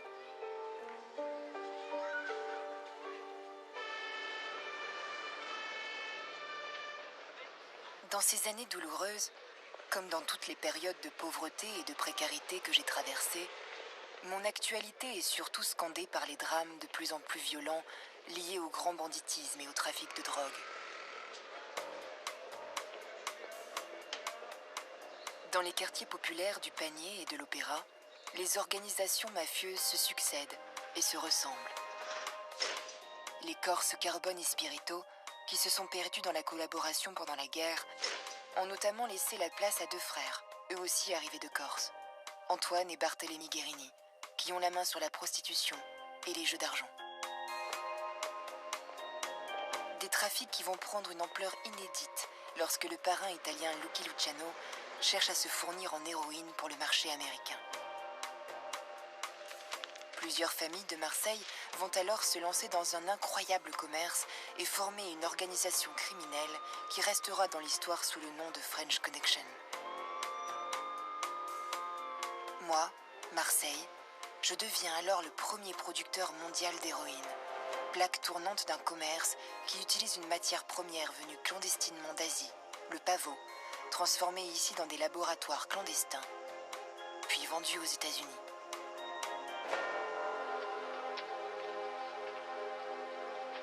Il faudra plus d'une dizaine d'années aux policiers américains et français pour démanteler une organisation devenue tentaculaire. C'est une véritable guerre qui est déclenchée entre la police et les trafiquants, mais aussi entre les mafieux eux-mêmes, au point que de nombreux règlements de compte viennent ensanglanter mon centre-ville, comme lors de la tuerie du bar du téléphone, où 10 personnes sont massacrées. Une période meurtrière dont le point de non-retour est atteint lorsque le jeune juge Michel est assassiné dans la rue pour avoir osé s'attaquer au trafic de Jackie le Mat, Tani Zampa ou Francis le Belge. L'exécution du juge, au retentissement national, jette une lumière crue sur ma destinée. Moi, à Marseille, la ville gangrénée par la pègre est condamnée à faire la une des journaux, à la rubrique faits divers. Comme une malédiction qui ne cesserait jamais. J'ai un rapport assez conflictuel avec cette ville, dans le sens où je suis incapable de la quitter et en même temps où j'arrive plus à y vivre. J'ai été témoin d'une fusillade, voilà par exemple. C'était un règlement de compte. Alors en fait c'était un bar, une brasserie du centre-ville, dans laquelle il y avait des joueurs de cartes. Il y a un des joueurs de cartes qu'on connaissait bien puisque sa fille était serveuse dans le bar. Et deux types sont arrivés masqués à 12h50 sur la terrasse et ils lui ont mis 12 balles dans la tête, quoi. C'est une ville tout le temps violente. Quand on regarde ce paysage-là, ça fait mal aux yeux tellement c'est beau. Et en même temps, au milieu, il y a une misère qui fait mal aux yeux aussi. Dans ces années 70, meurtries par la crise économique, un nouveau fléau va s'abattre sur moi. Un poison dont j'étais jusque-là préservée. Le racisme. Un racisme notamment exacerbé par les rancœurs que la guerre d'Algérie a laissées dans le cœur de mes habitants. À Marseille, on a tout ce cocktail, les harkis, les pieds noirs, les descendants d'indigènes, anciennement indigènes, les anciens appelés, les anciens militaires. Il y a des fascistes aussi, l'OAS et tout, on en voit à Marseille. On en voit. Et on a encore dans cette rancune. On garde ces vieux préjugés de l'époque coloniale. C'était des préjugés racistes, les uns envers les autres. Et on a du mal à les dépasser. 2 minutes après l'explosion, notre équipe est déjà sur les lieux. Et voici ce qu'elle voit. En quelques secondes, le malheur et la mort se sont abattus sur un étroit couloir où une quarantaine de personnes attendaient. Un grave attentat endeuille le consulat d'Algérie en 1973.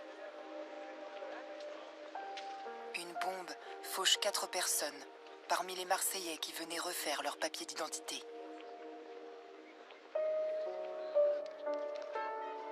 La même année, à la suite d'un fait divers dans un bus, 7 Algériens sont sauvagement assassinés en quelques jours dans différents quartiers de la ville, dont le jeune Ladj Younes, choisi au hasard dans la rue et abattu à bout portant près de la cité où il habitait dans les quartiers nord.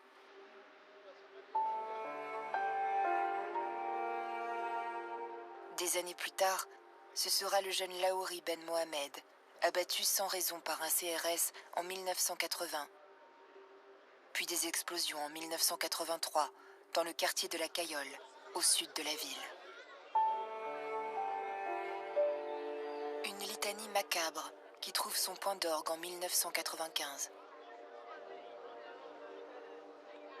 Un drame va alors laisser une profonde blessure parmi tous mes habitants, et notamment ceux du quartier de la Savine, une cité des quartiers nord, animée par un collectif de musique, B-Vice.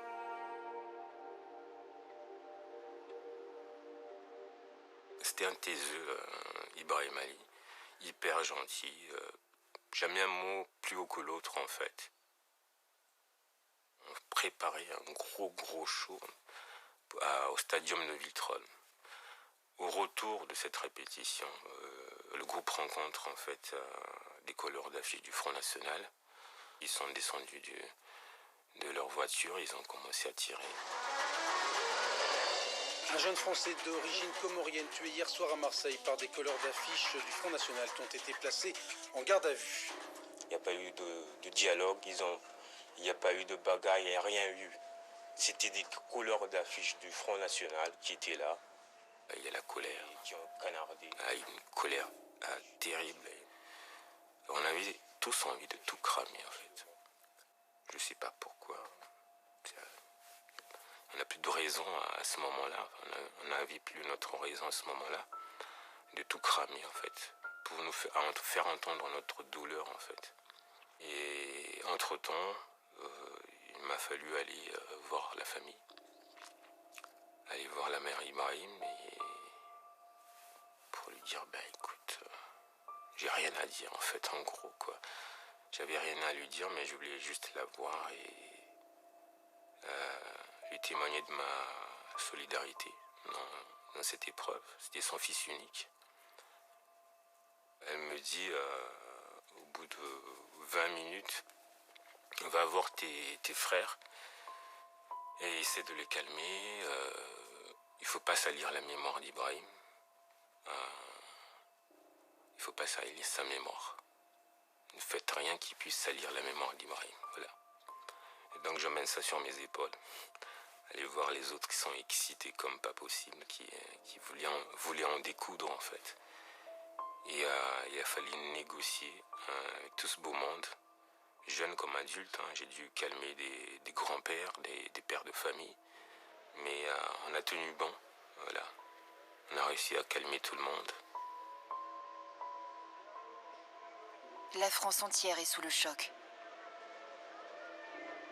Le caractère raciste de cet assassinat jette une lumière crue sur les tensions qui persistent dans la ville.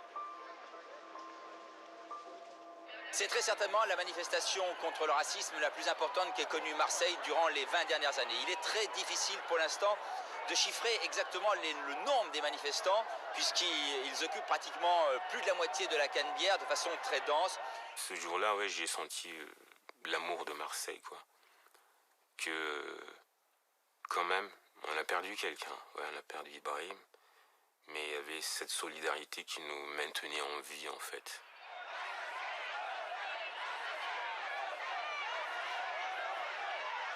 L'émotion des Marseillais et la mobilisation de ma jeunesse le long de la Canebière me donnent alors l'espoir de lendemains meilleurs. Je suis peut-être en train de relever la tête.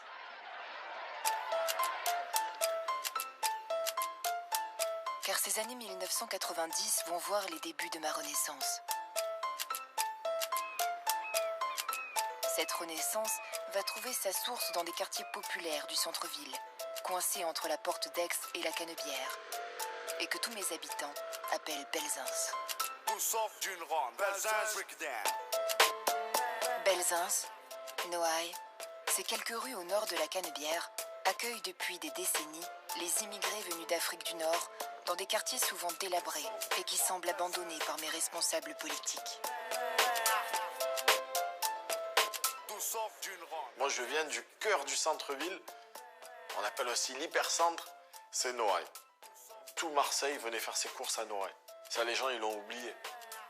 Maintenant, ça a une autre image, mais pendant longtemps, pour les Marseillais, Noailles, c'était le supermarché avant les supermarchés.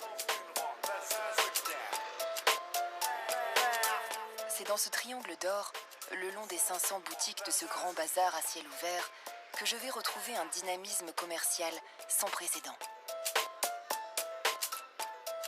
Ils vont être 50 000 Algériens à débarquer pour quelques jours chaque week-end et jusqu'à 1 million chaque année venus de tout le Maghreb et de toute l'Europe, générant plusieurs milliards de francs de chiffre d'affaires. Au grand désespoir d'esprits chagrins qui dénoncent une invasion étrangère sans voir que cette réussite économique m'est devenue indispensable.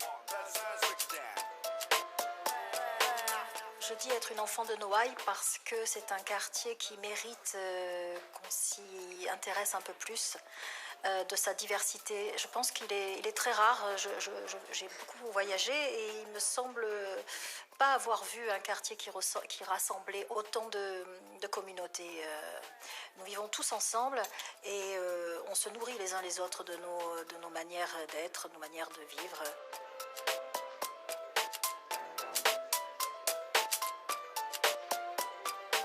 Et c'est justement là, entre les bazars de Noailles et les cafés de Belzins, que ma jeunesse cosmopolite venue des quartiers nord choisit au même moment de s'inventer un nouvel avenir. J'ai commencé à prendre des paroles de rappeurs américains et à les rapper. Pourquoi? Parce que dans la culture du rap, il y avait sur un vinyle la face chantée et de l'autre côté l'instrumental. Et avec l'instrumental, on pouvait s'approprier le morceau. Là, on a l'essence même de ce qu'est le rap. C'est qu'on peut s'approprier, on peut en faire immédiatement avec une platine. Hop, on peut faire des... Et c'est comme ça qu'on a commencé à faire les premiers concerts avec des faces B de groupes américains. Puis en faisant les paroles de groupes américains, petit à petit, à travers un peu de chambrage, un peu de texte où on se moquait des potes, eh ben on a compris que écrire en français, c'était possible. B-Boy Stance a été de nouveau en effet. Et pour ceux qui auraient oublié, qui ignorent quelle heure il est, incroyable Eric M va vous éclairer. Et c'est comme ça, you sucker.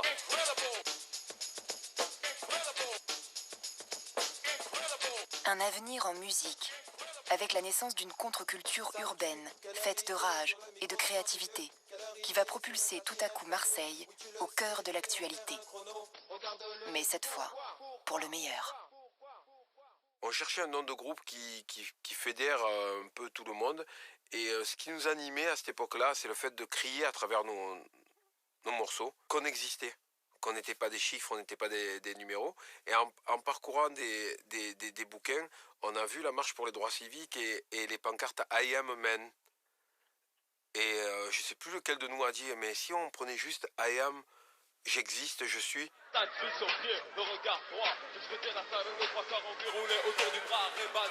Tout à coup, on me regarde différemment. Je ne suis plus Marseille la maudite, mais la planète Mars, nouvelle étoile de la musique qui éblouit le pays entier. Je te propose un voyage dans le temps.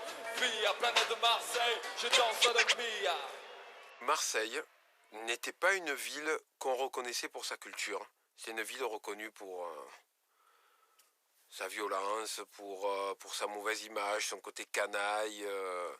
Et c'est pour ça qu'on s'est permis de dire, avec Ayam, on a mis Marseille sur la carte, parce que aux yeux des gens, Marseille, ce n'était rien d'autre que ce qu'on voyait des infos. Donc on a défendu notre ville en musique. Faites courir le prix, je dis que la musique de France. Les pionniers IAM ou Massilia Sound System seront bientôt suivis d'un grand nombre de groupes de rap. La Funky Family, les Psychiatres de la rime, avec le jeune soprano, et jusqu'à Jul, l'enfant de mes quartiers devenu un prodige de la musique aux multiples tubes. Lui qui est aujourd'hui l'un des artistes les plus populaires au sein de la jeunesse française. Vous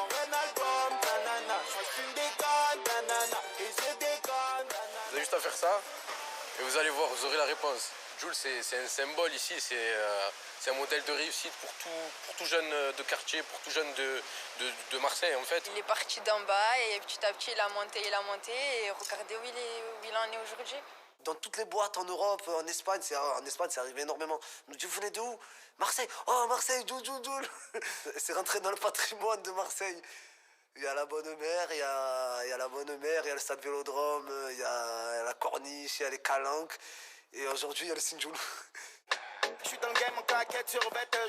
Jul réussira même l'exploit de rassembler l'ensemble des rappeurs marseillais sous une même bannière, très organisée. Une bannière qui reprend bien sûr les couleurs bleues et blancs de mon club de football. Car l'Olympique de Marseille ne peut être dissocié de ces années de renouveau, tant il a incarné l'espérance de toute une ville au moment même où elle en avait le plus besoin. J'ai grandi avec mon père qui me menait au stade dès l'âge de 5 ans. Donc j'ai grandi dans le stade Vélodrome avec les hauts, les bas, les rêves, les déceptions. On peut ne pas aimer le foot, on peut ne pas être à fond derrière l'OM, c'est pas grave. Mais ne pas comprendre en fait que l'OM c'est fondamental pour la ville, c'est rater un petit bout de ce qu'est cette ville, de ce que ce club, qui est plus qu'un club, apporte en fait à cette ville. C'est une grande famille. Tout Marseille, on est tous ensemble. L'OM, c'est Marseille. Vous voyez? Ça, c'est Marseille, c'est notre ville. Vous savez, je vais vous dire, c'est moi, je parle pour moi, c'est mon équipe nationale. Lorsque sous l'impulsion de son nouveau président, Bernard Tapie, Mon équipe est la première du pays à remporter la Coupe d'Europe des clubs champions en 1993. Mes supporters, comme tous les Marseillais, sont à nouveau fiers de leur ville.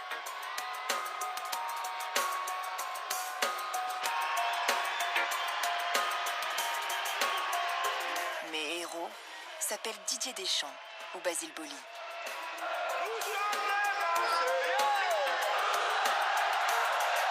Nous sommes les Marseillais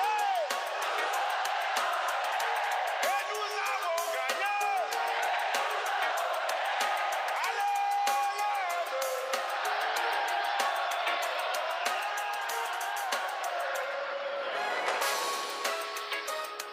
Et bientôt, c'est même un enfant de la Castellane, une de mes cités nord, qui va devenir le héros de la France entière. Avec Zinedine Zidane, c'est un petit Marseillais, devenu une légende du football, que l'on affiche fièrement le long de ma corniche.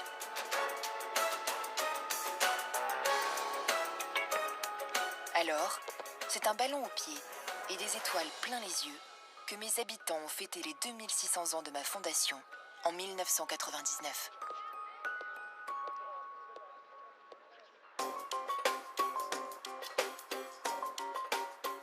Et me voilà, porté par ce souffle nouveau. Moi, la cité millénaire, qui fait mon entrée dans le 21e siècle, le corps couvert des stigmates d'un destin chaotique qui ne m'aura épargné aucune épreuve. C'est une nouvelle page de mon histoire qui est en train de s'écrire. Celle de la deuxième ville de France, devenue gigantesque, au point de pouvoir engloutir d'un seul geste à la fois Paris et Lyon. On ne cesse de me rénover, de me transformer, de me moderniser, comme dans un mouvement perpétuel. Au point d'être même devenue une destination culturelle prisée, depuis que mes musées, comme le Mucem, attirent des touristes du monde entier.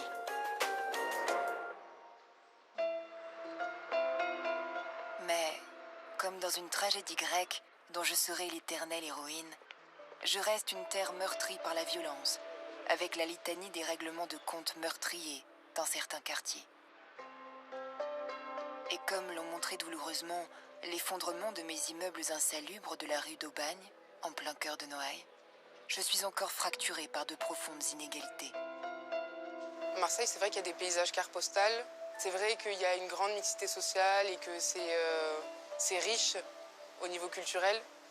Mais j'ai l'impression que quand on dit Marseille, c'est une ville qui est dans son jus, c'est une ville qui n'est pas bourgeoise. En fait, concrètement, le jus, c'est la misère, quoi. Il y a trop de laissés pour compte. Malheureusement, j'aimerais vous dire autre chose. Il y a trop de laissés pour compte. Mais tel le phénix renaissant toujours de ses cendres, je reste fidèle à ma destinée.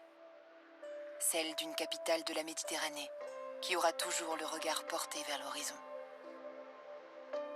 Une ville-monde, aux plus de 100 quartiers et aux 200 nationalités, qui font de moi, Marseille, une cité à nulle autre pareille. Quand on regarde une mosaïque, on la regarde de près, on approche sa tête, on ne voit que des carreaux de pierre de différentes couleurs. On recule, on fait une vingtaine de pas en arrière et se révèle à nos yeux ce que la mosaïque représente. Mais pour moi, c'est ça Marseille. Si on y regarde comme ça de trop près, on verra que des carreaux séparés de couleurs différentes. Quand on recule, on voit l'ensemble et l'ensemble est magnifique.